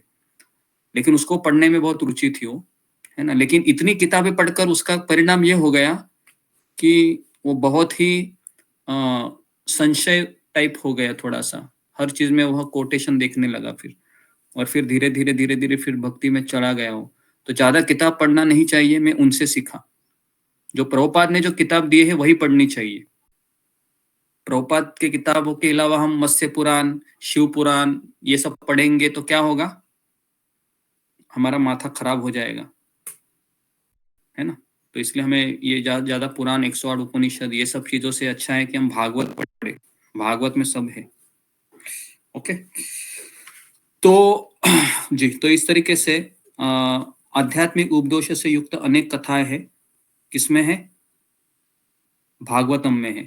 जो गायत्री मंत्र से प्रारंभ होती है, बराबर है। और वृत्रासुर का इतिहास भी है। अगर आप पुराणों में वृत्रासुर की कथा आती है, पता है वृत्रासुर कौन था? वृत्रासुर ये कौन था पता होगा ना आपको? जो उनको राक्षस था वो, है ना। पिछला जन्म उसका कौन सा था? चित्रकेतु महाराज, याद है क्या नहीं? चित्रकेतु महाराज को बच्चा चाहिए था, याद है ना। अंगिरा मुनि आते हैं, उनका अगला जन्म फिर कौन सा होता है? गंधर्व का होता है ना। आकाश से उड़ते उड़ते वो पार्वती माता के ऊपर हंसते हैं, पता है ना। पार्वती माता कुछ बोलती है तो शिव जी के ऊपर हंसते हैं, तो पार्वती माता शाप देती है। याद आया कि नहीं आपको?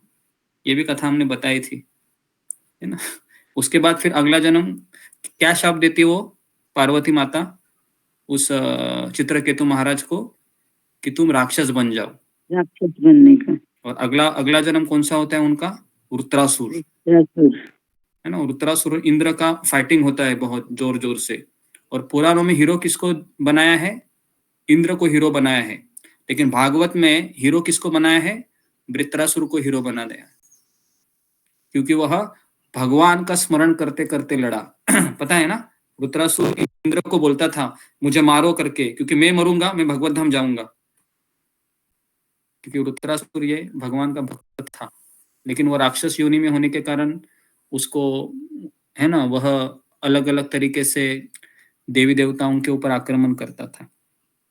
क्या राक्षस भगवान का भक्त बन सकता है? बन सकते हैं। बलि महाराज कौन थे? राक्षस थे। राक्षस प्रहलाद महाराज, प्रहलाद भी प्रहलाद महाराज पुत्र थे, है ना। विभीषण विभीषण थे, वेरी गुड। और क्या जानवर कोई भगवान का भक्त बन सकता है? तो इसमें भी उदाहरण है। जामवंत थे, हनुमान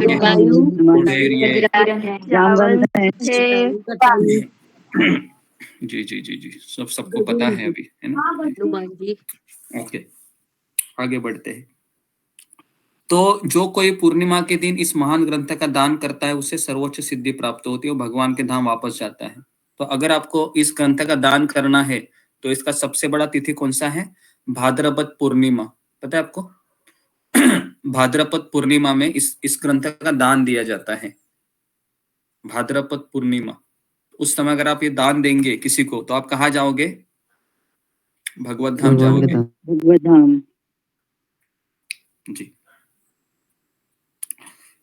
तो भागवतम का संदर्भ आया है जिसमें यह स्पष्ट किया गया है कि यह ग्रंथ 12 स्कंदों में पूर्ण हुआ है, जिसमें 18,000 श्लोक है। कितने श्लोक है इसमें? 18,000। पद्म पुराण में भी गौतम तथा महाराज अम्बरीश की वार्ता भागवतम का उल्लेख हुआ है। वहां पर राजा को उपदेश दिया गया है कि यदि वे भवबंधन से मोक्ष चाहते हैं तो नियमित रूप से भागवतम का पाठ करें। अगर जिस घर में ये सब निगेटिव एनर्जी होती है ना, तांत्रिक, जादू टोना, ये सब चीजें, तो वहां पर भी भागवत अगर आप रोज पढ़ेंगे तो आप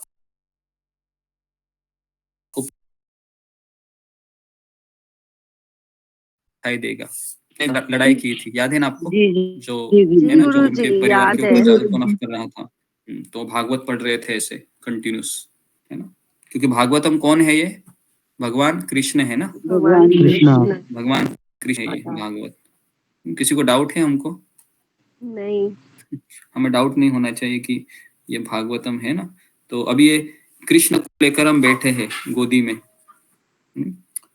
तो 500 वर्षों में अनेक प्रकांड विद्वान तथा आचार्य, जीव गोस्वामी, सनातन गोस्वामी, विश्वनाथ चक्रवर्ती ठाकुर, वल्लभाचार्य, चैतन्य महाप्रभु, इन्होंने भागवत पर टीका लिखी है।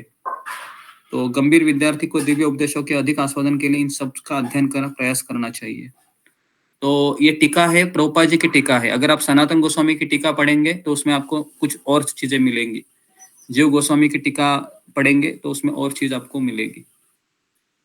ठीक है। तो इस तरीके से यहाँ पर अलग अलग आचार्यों ने टीका लिखी है।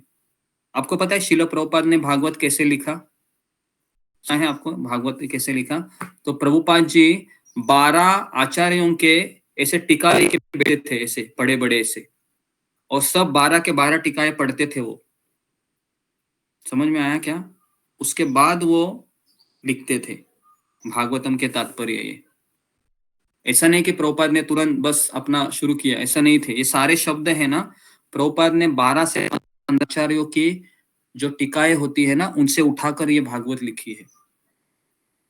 तो एक बार गौराम प्रभु बता रहे थे, तो एक भक्त था, बहुत इंटरेस्टेड था, तो उसको बताया कि प्रभुपाद ने जैसा भागवत लिखा है ना, तो वैसे तुम रामायण लिखो। तो उसको गौराम रामायण के ऊपर 12 आचार्यों की टीका दी और कहा कि अभी लिखो। तो 1 महीना हो गया, और 1 महीने के बाद उसको पूछा कि कहाँ तक आ गए, तो क्या उसने जवाब दिया पता है? मैं श्लोक भी नहीं पूरा कर पा रहा हूँ। समझ में आ रहा है आपको?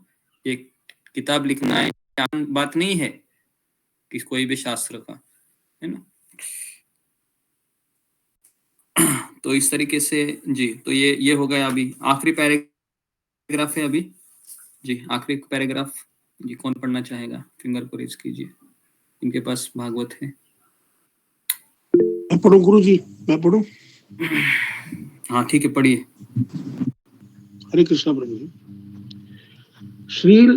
श्रील विश्वनाथ चक्रवर्ती ठाकुर ने मौलिक तथा शुद्ध यौन मनोविज्ञान की विशेष विवेचना की है, जो समस्त भौतिक उन्माद से रहित है। यह समस्त भौतिक सृष्टि यौन जीवन के सिद्धांत के आधार पर गतिशील है। आधुनिक सभ्यता में यौन जीवन ही सभी कार्यकलापों का केंद्र बिंदु है। जिधर भी कोई अपना मुख मोड़ता है, उधर से यौन संबंधों का प्राधान्य देखने को मिलता है। अतः यौन जीवन अवास्तविक नहीं है। इसकी वास्तविकता आध्यात्मिक जगत में अनुभव की जाती है।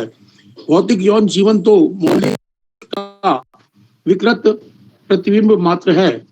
वास्तविक तथ्य तो परम सत्य में है। अतः परम सत्य कभी निराकार नहीं हो सकता। निराकार रहते हुए शुद्ध यौन जीवन पाना संभव नहीं है। फलस्वरूप निर्विशेषवादी चिंतकों ने गर्हित सांसारिक यौन जीवन को अप्रत्यक्ष प्रोत्साहन दिया है, क्योंकि उन्होंने परम सत्य की निराकारता पर अत्यधिक बल दिया है। इसलिए काम के वास्तविक आध्यात्मिक रूप को न जानने पर मनुष्यों ने विकृत भौतिक काम वासनाओं को ही सब कुछ मान रखा है। रुग्ण भौतिक अवस्था की काम वासना तथा आध्यात्मिक काम वासना में अंतर है। यह श्रीमद् भागवतम पूर्वाग्रह रहित पाठक को धीरे धीरे आध्यात्म की अवस्था तक ले जाने वाला है। यह मनुष्य को 3 प्रकार के भौतिक कार्यों, सकाम कर्म, काल्पनिक दर्शन तथा कार्यकारी देवताओं की पूजा से ऊपर उठाने में सक्षम बनाएगा, जिसका विधान वैदिक श्लोकों में है। हरे कृष्णा। ओके जी, तो विश्वनाथ चक्रवर्ती ठाकुर ने ये बताया गया है कि मौलिक तथा शुद्ध यौन मनोविज्ञान, अब ये शब्द है, इसका ब्रैकेट में लिखा है आदिरस। आदिरस मतलब जो भगवान के साथ हमारा मूल संबंध है, जो समस्त भौतिक उन्मादों से रहित है। मतलब उसमें कोई भौतिक कोई गंध नहीं है। यह समस्त भौतिक सृष्टि यौन जीवन के सिद्धांत के आधार पर गतिशील है। पूरा भौतिक सृष्टि अगर आप देखोगे तो एक बार एक प्रवचन में राधा गोपीनाथ प्रभु है, वो प्रवचन दे रहे थे नासिक में। 2007-8 की बात है ये। उस समय नासिक मंदिर का ओपनिंग था मुझे लगता है, और मैं तब उस समय में औरंगाबाद में रहता था इंजीनियरिंग की पढ़ाई के समय। तो हम वहां से गए थे, तो राधा गोपीनाथ प्रभु जी का वहां पर भागवत चल रहा था। तो उसमें उन्होंने कहा था कि इस सड़क के ऊपर जो बसेस चल रही है, मोटर गाड़ियां चल रही है, या अगर हम देखते हैं कि रेलगाड़ियां चल रही है, तो उन्होंने कहा कि इसका आधार क्या है? तो उन्होंने कहा कि इसका आधार यौन जीवन है ना, क्योंकि यौन जीवन में रजोगुण होता है, और रजोगुण ये सृष्टि के विकास को कारण देता है। किसी भी उत्पत्ति है, इसका कारण रजोगुण है, और रजोगुण का मूल फंक्शन है स्त्री पुरुष आकर्षण, है ना। तो आधुनिक सभ्यता में यौन जीवन ही सभी कार्य कलाओं का केंद्र बिंदु है। सभी स्तर, अगर सब लोग सन्यासी हो गए, ब्रह्मचारी हो गए, तो रास्ते पर मोटर गाड़ी भी नहीं चलेगी, है ना। क्योंकि पिछले के युगों में अगर आप देखोगे तो आविष्कार नहीं था ऐसे, बराबर है। मोबाइल था पिछले युग में, मोबाइल, फ्लाइट, उसके बाद ये रेलगाड़ियां, ये सब नहीं था। लोग आसानी से बैलगाड़ियों में जाते थे, है ना, पैदल जाते थे, क्योंकि रजोगुण था ही नहीं, है ना। तो इसके लिए ये सब चीजें नहीं थी। लेकिन कलयुग आने के बाद ये सब चीजें प्रबल हो गई। तो जिधर भी कोई अपना मुख मोड़ता है तो उससे यौन संबंधों का प्राधान्य दिखाई को मिलता है ना। इस संसार में आप देखते हो हर जगह पर यही है। तो लेकिन प्रभुपाद लिखते हैं कि यौन जीवन अवास्तविक नहीं है, मतलब ये नेचुरल है। कैसे? तो आध्यात्मिक जगत में भी अनुभव की जाती है। जी, आध्यात्मिक जगत में भी स्त्री पुरुष होते हैं, शादी विवाह होता है। पता है आपको? वैकुंठ लोक और गोलोक वृंदावन में भी पति पत्नी एक साथ रहते हैं। क्या आपको ये पता था या नहीं पता था? पता नहीं, था? नहीं पता। नहीं पता। तो आध्यात्मिक जगत में भी पति पत्नी होते हैं, है ना। दोनों का एक फ्लैट होता है, लेकिन दोनों में कोई ऐसा संबंध नहीं होता है शारीरिक। ये दोनों ही केवल भगवान के लिए ही, मतलब दोनों भगवान के केंद्र में ही रखकर जीते हैं, है ना। शुद्ध प्रेम उन दोनों में रहता है। तो इसके लिए आध्यात्मिक जगत में कोई ब्रह्मचर्य आश्रम नहीं है, संन्यास आश्रम भी नहीं, लेकिन एक आश्रम है। कौन सा है? गृहस्थ आश्रम। तो वहां पर भी पति पत्नी के बच्चे होते हैं। क्या वो पत्नी बूढ़ी होती है? क्या वो पति बूढ़ा होता है? नहीं, वो ऐसे ही रहते हैं, है ना, बराबर है, ऐसे होते हैं। तो दोनों है, दोनों में कभी झगड़ा होता होगा आध्यात्मिक जगत में? कभी नहीं, कभी नहीं, क्योंकि दोनों का लक्ष्य एक ही होता है। क्या आप लोग ऐसा जीवन चाहते हैं? हर कोई चाहता है ना, हर कोई चाहता है।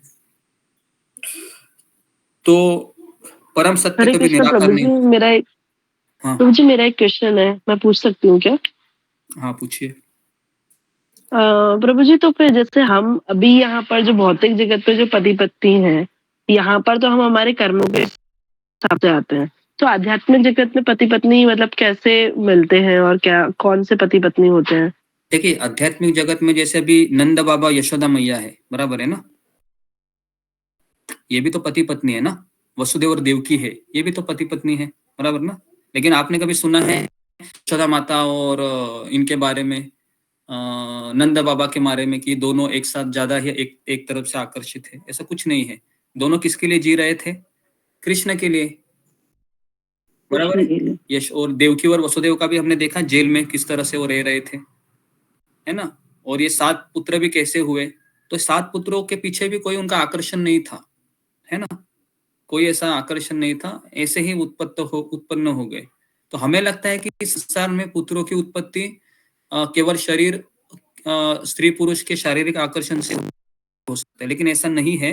कि जैसे अभी आपको पता है कुंती महारानी है, उनको दुर्वासा मुनि ने वो वरदान दिए थे, वो सूर्यदेव को पुकारती है, तो सूर्यदेव उसको तुरंत बच्चा देते हैं, बराबर है ना। उसे गोदी में बच्चा आता है, फिर वो गंगा में वो छोड़ देती है ना। तो सूर्यदेव को कुछ हुआ? कुछ नहीं, उल्टा सूर्यदेव ने उसको वरदान भी दिया कि फिर भी तुम हमेशा, मतलब हमेशा कुंवारी ही रहोगी, बराबर ना। ऐसा भी वरदान दिया सूर्यदेव ने। तो इसलिए हम इसको समझ नहीं पाते हैं, क्योंकि हमारा ये जो अनुभव है ना, इसके परे है ये सब चीजें, है ना। तो आध्यात्मिक जगत में भी पुरुष होते हैं, उनके भी बच्चे होते हैं, है ना, उनके भी माता पिता सब होते हैं, है ना। पूरा जॉइंट फैमिली होता है आध्यात्मिक जगत में भी। लेकिन ये जॉइंट फैमिली किसके लिए काम करती है? केवल भगवान की। ओके, क्लियर है जी। तो ओके, तो इस तरीके से इसलिए काम के वास्तविक आध्यात्मिक रूप को न जानने के कारण मनुष्य ने विकृत भौतिक काम को ही सब कुछ मान रखा है। तो प्रभुपाद लिखते हैं कि किसी को आध्यात्मिक काम वासना पता नहीं है। आध्यात्मिक काम वासना का अर्थ है कि मैं भगवान की इंद्रियों को संतुष्ट करूं, और भौतिक काम वासना मतलब मैं इंद्रियों को करूं, है ना। बहुत सिंपल है। और अभी हम रुग्ण भौतिक अवस्था की काम वासना तथा आध्यात्मिक काम वासना में अंतर है। तो अभी हम बीमार है। बीमारी का अर्थ है कि हमें कौन सा बीमारी हुआ है? अभी भवरोग हुआ है, इसके लिए हम हमारा भगवान के प्रति घंटा आकर्षण होता है क्या? 24 घंटा, 1 घंटा भी नहीं होता है ना? अभी कथा चल रही है, सत्संग है, इसके लिए आप सुन रहे हैं, लेकिन जैसे लॉग आउट हो जाओगे तुरंत 3 गुना ऐसा खाया जाएगा कि सारी चीजें है ना ऐसे फटाफट फटाफट याद आती है। पता है ये करना है, इसके बाद ये करना है, इसके बाद ये करना है, बराबर है? ऐसे होता है ना, तो तुरंत हम भगवान को भूल जाते हैं। कितना टाइम लगता है भगवान को भूलने के लिए? 5 सेकंड, 5 सेकंड, 5 मिनट, तो ठीक है। तो यह भागवतम पूर्व अनुग्रहित पाठक को धीरे धीरे अध्यात्म की पूर्णावस्था तक ले जाने वाला है। यह मनुष्य को 3 प्रकार के भौतिक कार्य, सकाम कर्म, मतलब सकाम कर्म का अर्थ है कि कोई फल की इच्छा से कर्म करना। ओके, सकाम कर्म योग नहीं बताया गया है। क्या बताया गया है? सकाम कर्म मतलब फल की इच्छा से काम करना। उसमें भगवान की पूजा आती है क्या? नहीं आती है। ठीक है, जैसे अभी पूरी दुनिया क्या कर रही है? सकाम कर्म, बराबर है? सुबह डब्बा लेके जाते हैं, काम करते हैं और शाम को वापस आते हैं, बराबर है? सकाम कर्म। दूसरा है काल्पनिक दर्शन, मतलब ज्ञानी, मतलब जो ज्ञानी लोग रहते हैं वो अपने ही तर्क वितर्क करके भगवान की व्याख्या करते हैं कि भगवान निराकार है, भगवान एक ज्योति है, भगवान एक प्रकाश है, इस तरीके से। तो उनको कहते हैं काल्पनिक दर्शन। अपने ही कल्पना के आधार पे वह भगवान की परिभाषा करते हैं। और तीसरा है कार्यकारी देवताओं की पूजा। तो मैक्सिमम लोग देवताओं की पूजा में लगे हैं। जैसे गणपति आता है, रात्रि आती है, लक्ष्मी पूजा आती है, छठ पूजा क्या बोलते हैं उसको, छठ पूजा आती है ना, होती है। उसके बाद फिर महाशिवरात्रि आती है। तो सब लोग किस में लग जाते हैं? देवी देवताओं की पूजा में, बराबर है? मैक्सिमम लोग किस कैटेगरी में आते हैं कलयुग में? देवी देवताओं की पूजा में। लेकिन वो भी से नहीं करते। पता है देवी देवताओं की पूजा के लिए भी शास्त्रों में लिखा गया है कि गणेश जी का मूर्ति भी 2.5 फीट नहीं होना चाहिए। लेकिन आज हम देखते हैं कि गणपति पूजा को क्या होता है, लोग 10 फीट 15 फीट का बड़ा बड़ा मूर्ति लाते हैं, बराबर है? ऐसा ही होता है ना। और क्या करते हैं वो, रात को पत्ते खेलते हैं, बराबर है? क्या हम उसको गणेश पूजा कहेंगे? हम तो उसको देवी देवताओं की पूजा भी नहीं कहेंगे। तो एक तरीके से हम देवी देवताओं की पूजा भी नहीं कर रहे हैं ठीक से। तो कलयुग के लोगों का बुरा हाल है, क्योंकि उनको लगता है हम गणेश पूजा कर रहे हैं, हम शिव जी की पूजा कर रहे हैं, लेकिन उसे से पता नहीं है कि वेदों में क्या लिखा हुआ है देवी देवताओं की पूजा के बारे में। और वो ब्राह्मण है, उस समझने के लिए भी हमारे पास समय होता है क्या? हम ब्राह्मण को बुलाते हैं, जल्दी जल्दी भाई फटाक से खत्म करो, ले जाओ, हमारे पास टाइम नहीं है। ऐसा ही होता है ना। हाँ, ब्राह्मण आता है, थोड़ा यज्ञ करता है, वो क्या बोलता है, कौन से मंत्र बोलता है, क्या हमें उसका ज्ञान होता है? हमें उसका कोई ज्ञान नहीं होता है। बस फटाफट खत्म करो, थोड़ा सा यज्ञ करो, धुआं आ जाएगा, आग जलने लगी, ऐसे बस हो गया, बराबर है? जनरली ऐसे ही होता है। तो इसके लिए यहाँ पर ये जो भागवतम है वह हमको इन चीजों से ऊपर उठाने के लिए सक्षम होता है ना जी। तो यहाँ पर हमने कंप्लीट किया। तो किसी का कुछ सवाल है आज के टॉपिक के ऊपर, जो भी हमने चर्चा की, वो फिंगर को रेज कीजिए जी। वैशाली दत्त माता जी। हरे कृष्ण गुरुदेव, दंडवत प्रणाम। सभी भक्तों को दंडवत प्रणाम। गुरुजी, आपने एक उदाहरण दिया था घड़ी का कि भगवान हमें उत्पत्ति इसलिए करते हैं कि हम उनकी सेवा कर सके, उनको आनंद दे सके। तो गुरुजी, आपने एक घड़ी का उदाहरण देकर ये समझाया था कि बहुत आध्यात्मिक जगत में हम भी कोई तो भगवान की सेवा में है हमारा रोल। तो हम यहाँ आए हैं वो छोड़ के, तो उस जगह हमारी जगह कोई और जीवात्मा अभी वो काम कर रहा है या क्या है? गुरुजी मुझे इस बारे में बताइए थोड़ा। जी, बहुत सोचती हो तुम, लगता है। मैं भी इतना नहीं सोचता हूँ कि मेरी जगह पर वहां पर कौन काम कर रहा होगा जी। पहली बात तो हमको ये समझना चाहिए कि वैकुंठ लोक में कितनी लक्ष्मियां हैं। ब्रह्म संहिता में बताया गया है कि लाखों लक्ष्मियां हैं भगवान की सेवा कर रही है। तो क्या एक वृषाली अगर यहाँ पर आ गई तो क्या भगवान की सेवा कम हो सकती है? जी मुझे नहीं। पूछना है कि वहाँ हम जाकर वहीं फिर सेवा हमें मिल जाएगी क्या? देखो कैसा होता है ना कि जिस संप्रदाय से हम जुड़े हुए हैं ना, उस संप्रदाय के आधार पे ही हमको वहां पर सेवा मिलती है। जैसे अभी हमारे आचार्य हैं, वह गोलोक के रहवासी है। रूप गोस्वामी, सनातन गोस्वामी, शिल प्रभुपाद जी है, हमारे सारे आचार्य है, मंजरी है सब। तो लेकिन हमें पता नहीं है कि हमारा वास्तविक स्वरूप क्या है ना। और गोलोक वृंदावन में 5 रस होते हैं, तो ऐसा भी जरूरी नहीं है कि हम भगवान के मित्र हो सकते हैं। तो हम शायद वहां पर भगवान के शांत रस में भी सेवा कर सकते हैं, बराबर है, दास्य रस में। मुझे ऐसा लगता है कि ये सब बहुत हाई टॉपिक होता है कि है ना, मैं कब जाऊंगा, कौन सा मेरा रस है। प्रभुपाद कहते हैं कि बस 16 माला अच्छे से कीजिए, नियमित रूप से आप सत्संग कीजिए, कुछ समय के प्रभाव से भगवान परमात्मा के रूप में आपको अपना स्वरूप बता देंगे, है ना, बराबर है। ऐसे एक बार मैंने स्टोरी बताई थी ना, वो कैंसर माता जी की, जो जिनको ये हुआ था ना, अपना स्वरूप पता चला था, है ना। उनको पता चला था कि मैं यशोदा मैया के किचन में एक क्या हूं मैं, सेविका हूं उनकी, है ना। चपाती चपाती ये करती है वो वहां पर किचन में, यशोदा माता को हेल्प करती है ना। तो वो किसकी तो पत्नी थी वो माता जी, उसको कैंसर हुआ था वो, और वो इतनी अच्छी भक्त थी कि उसको उसका एक बार बर्थडे था, है ना, मैंने बताया था ना। और बर्थडे के समय क्या हुआ था कि उसके आंखें चली गई कैंसर के कारण, बराबर है। और जब आंखें चली गई उनकी, तो फिर एक एक बार उनका बर्थडे आया था, तो भक्तों ने केक लाया। तो अभी बड़ा केक लाया था, ऐसे 3 थर थे उसको, है ना, मैंने बताया था ये स्टोरी। तो सारे भक्त है, वो कहते हैं कि देखो देखो, आपका बर्थडे है, हमने आपके लिए केक लाया है, क्योंकि डॉक्टर ने कहा था कि ये 4-5 महीने से ज्यादा नहीं जिएगी। तो उसको पूछा गया कि कौन से कलर का केक है ये, तो उसने कहा कि नीचे का नीला कलर है, ऊपर पीला कलर है, और सबसे टॉप में हरा कलर है। तो आश्चर्य हुआ सारे भक्तों को, डॉक्टर को भी आश्चर्य हुआ कि इसको तो आंखें दिखता नहीं है, ये कैसे बराबर बोली। तो उसने क्या कहा कि राधा रानी आई थी मुझे बताने के राधा लिए। रानी ने बताया था हमको। जी, तो अभी आप ये उदाहरण सुनकर आप सपने मत सजाइए, है ना। हमारे साथ ऐसा कुछ होने वाला है नहीं, क्योंकि हम बहुत ही अनर्थों से भरे हुए, मैं तो बहुत अनर्थों से भरा हुआ हूँ। तो ये सब उदाहरण सुनकर एक आशा मिलती है कि प्रभुपाद ने जो हमें दिया है, इसमें एक जान है।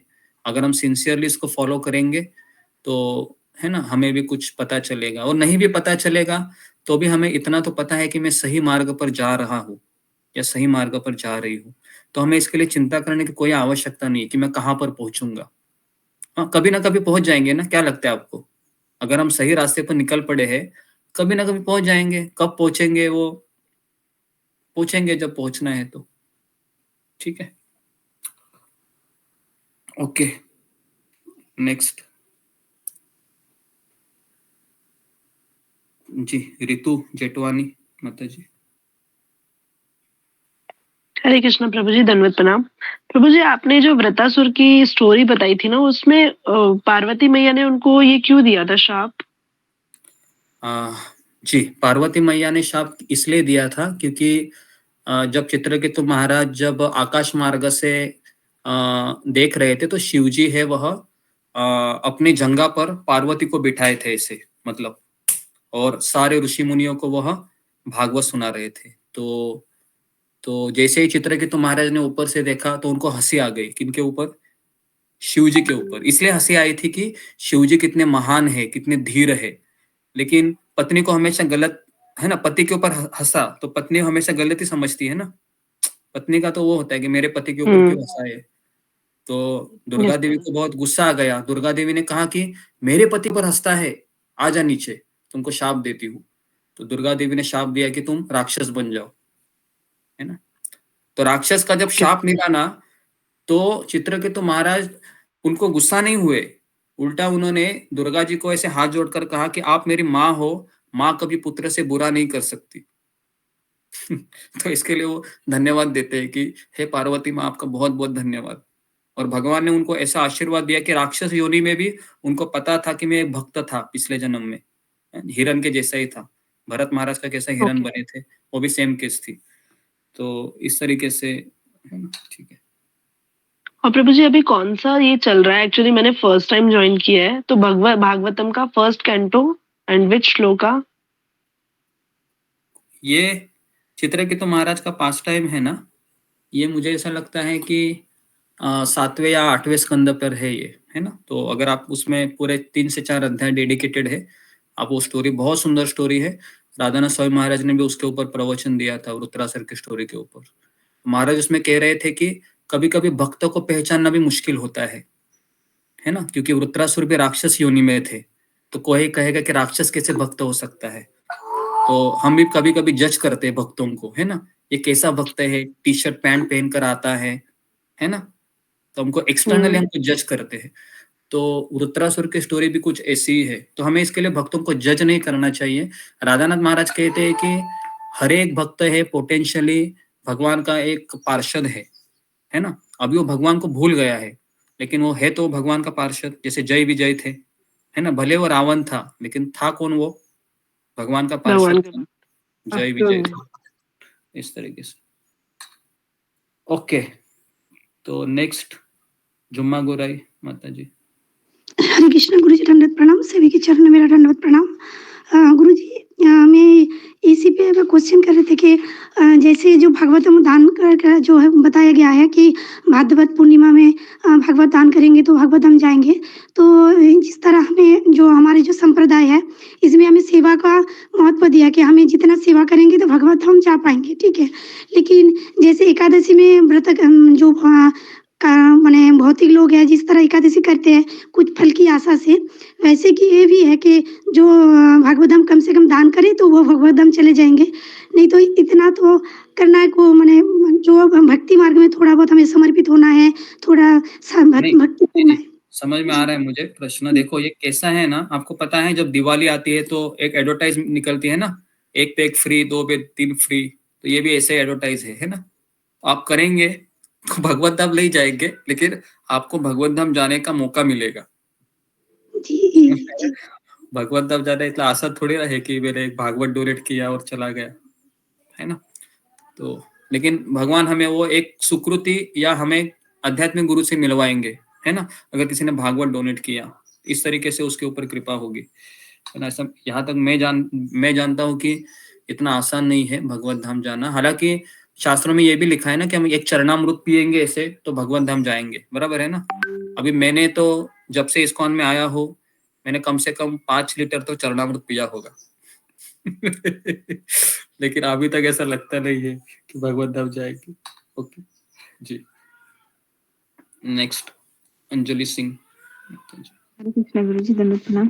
गुरु जी इस पैराग्राफ में जो है यह मनुष्य के 3 भौतिक कार्य जैसे सकाम कर्म और काल्पनिक दर्शन, तो काल्पनिक दर्शन में आपने क्या बताया था गुरु जी? तर्क वितर्क है, अपने मन से चिंतन करना, है ना, कपोकल्पित धारणाएं, इस तरीके से। नेक्स्ट अनिल शर्मा प्रभु।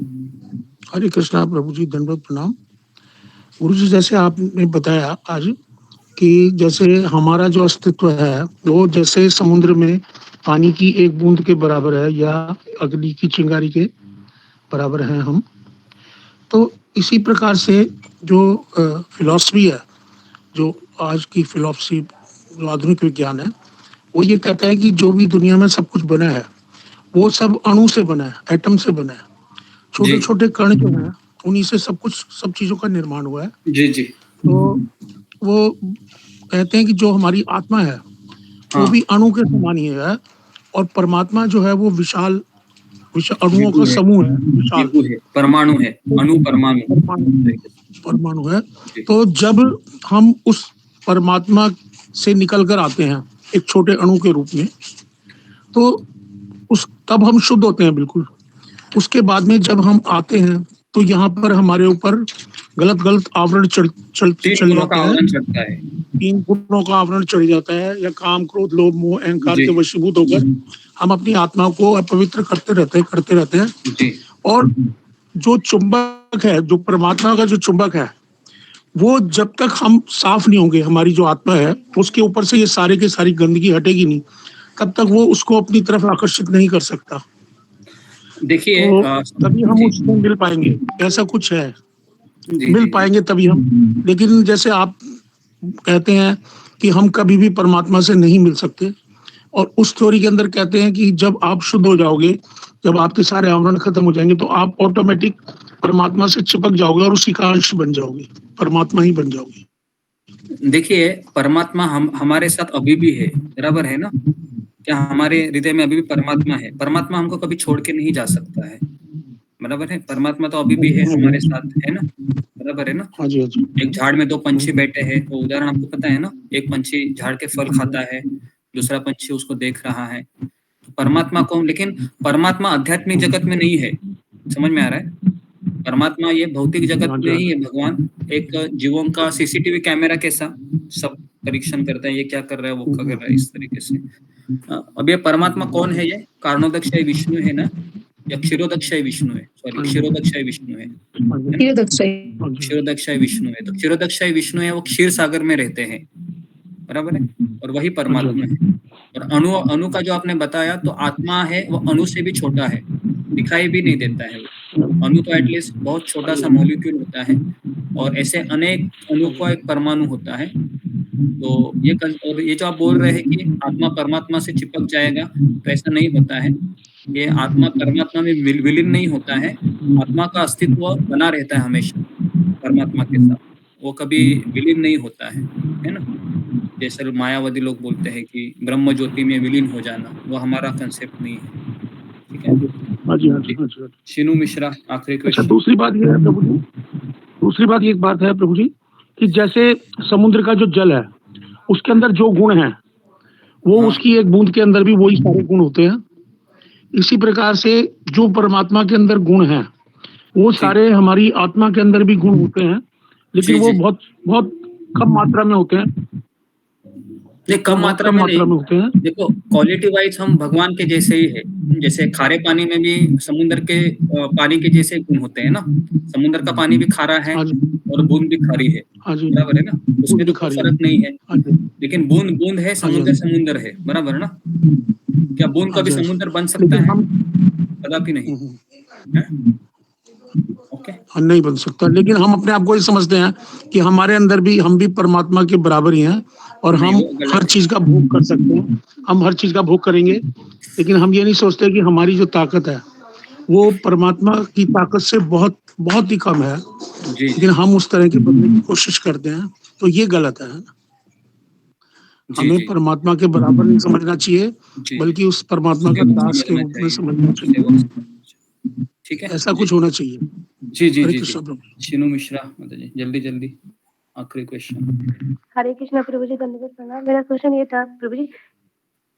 सॉरी, आपका माइक बंद हो गया जी। जी, आवाज आ रही है प्रभु जी? हाँ हाँ, बोलो। जी, मैं प्रभु जी ये पूछ रही थी कि महाभारत में इतने सारे किरदार आए थे, तो उसमें मतलब सारे भगवत धाम से ही आए थे, या कुछ लोग स्वर्ग लोक से आए थे, या जैसे कि विदुर जी थे, फिर यमराज जी थे, तो ये सारे लोग मतलब अलग अलग लोग से आए थे, तो क्या सारे भगवान के ही भक्त थे, या फिर कुछ सकाम भक्त भी थे, कुछ अलग भी थे? जैसे कि विदुरानी थी, वो शिव जी की भक्त थी, तो क्या वो शिव लोक गई थी? तो ये नहीं, ऐसा नहीं महाभारत था। देखो, हर एक जीवात्मा के है ना, जब वो भगवान की सेवा में लगता है तो उसके पांच रूप होता है। एक मतलब इंद्र है, वो आध्यात्मिक जगत में भी है उसका मूल रूप, लेकिन जब वो भौतिक जगत में आता है तो एक उसका भी एक अंश के रूप में प्रकट होता है।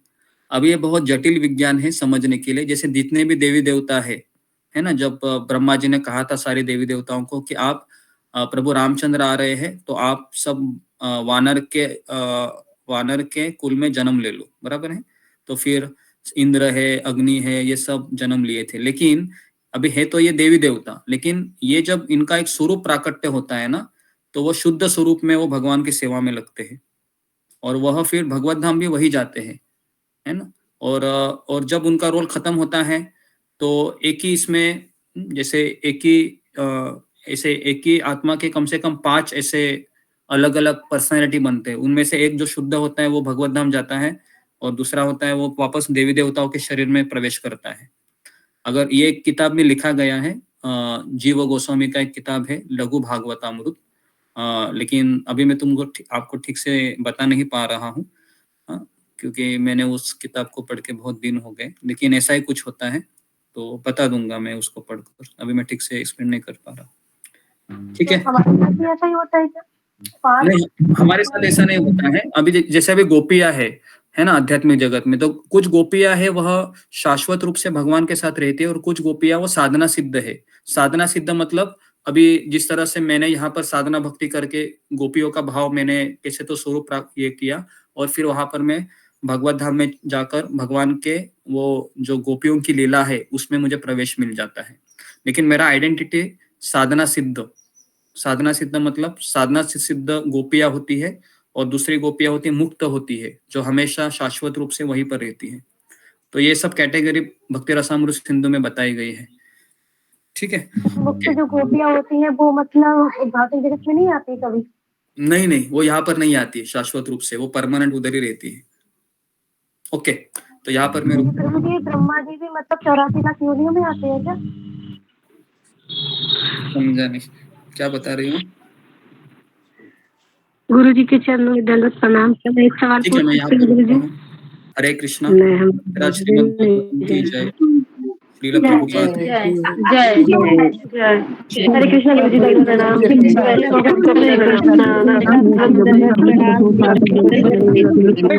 प्रणाम।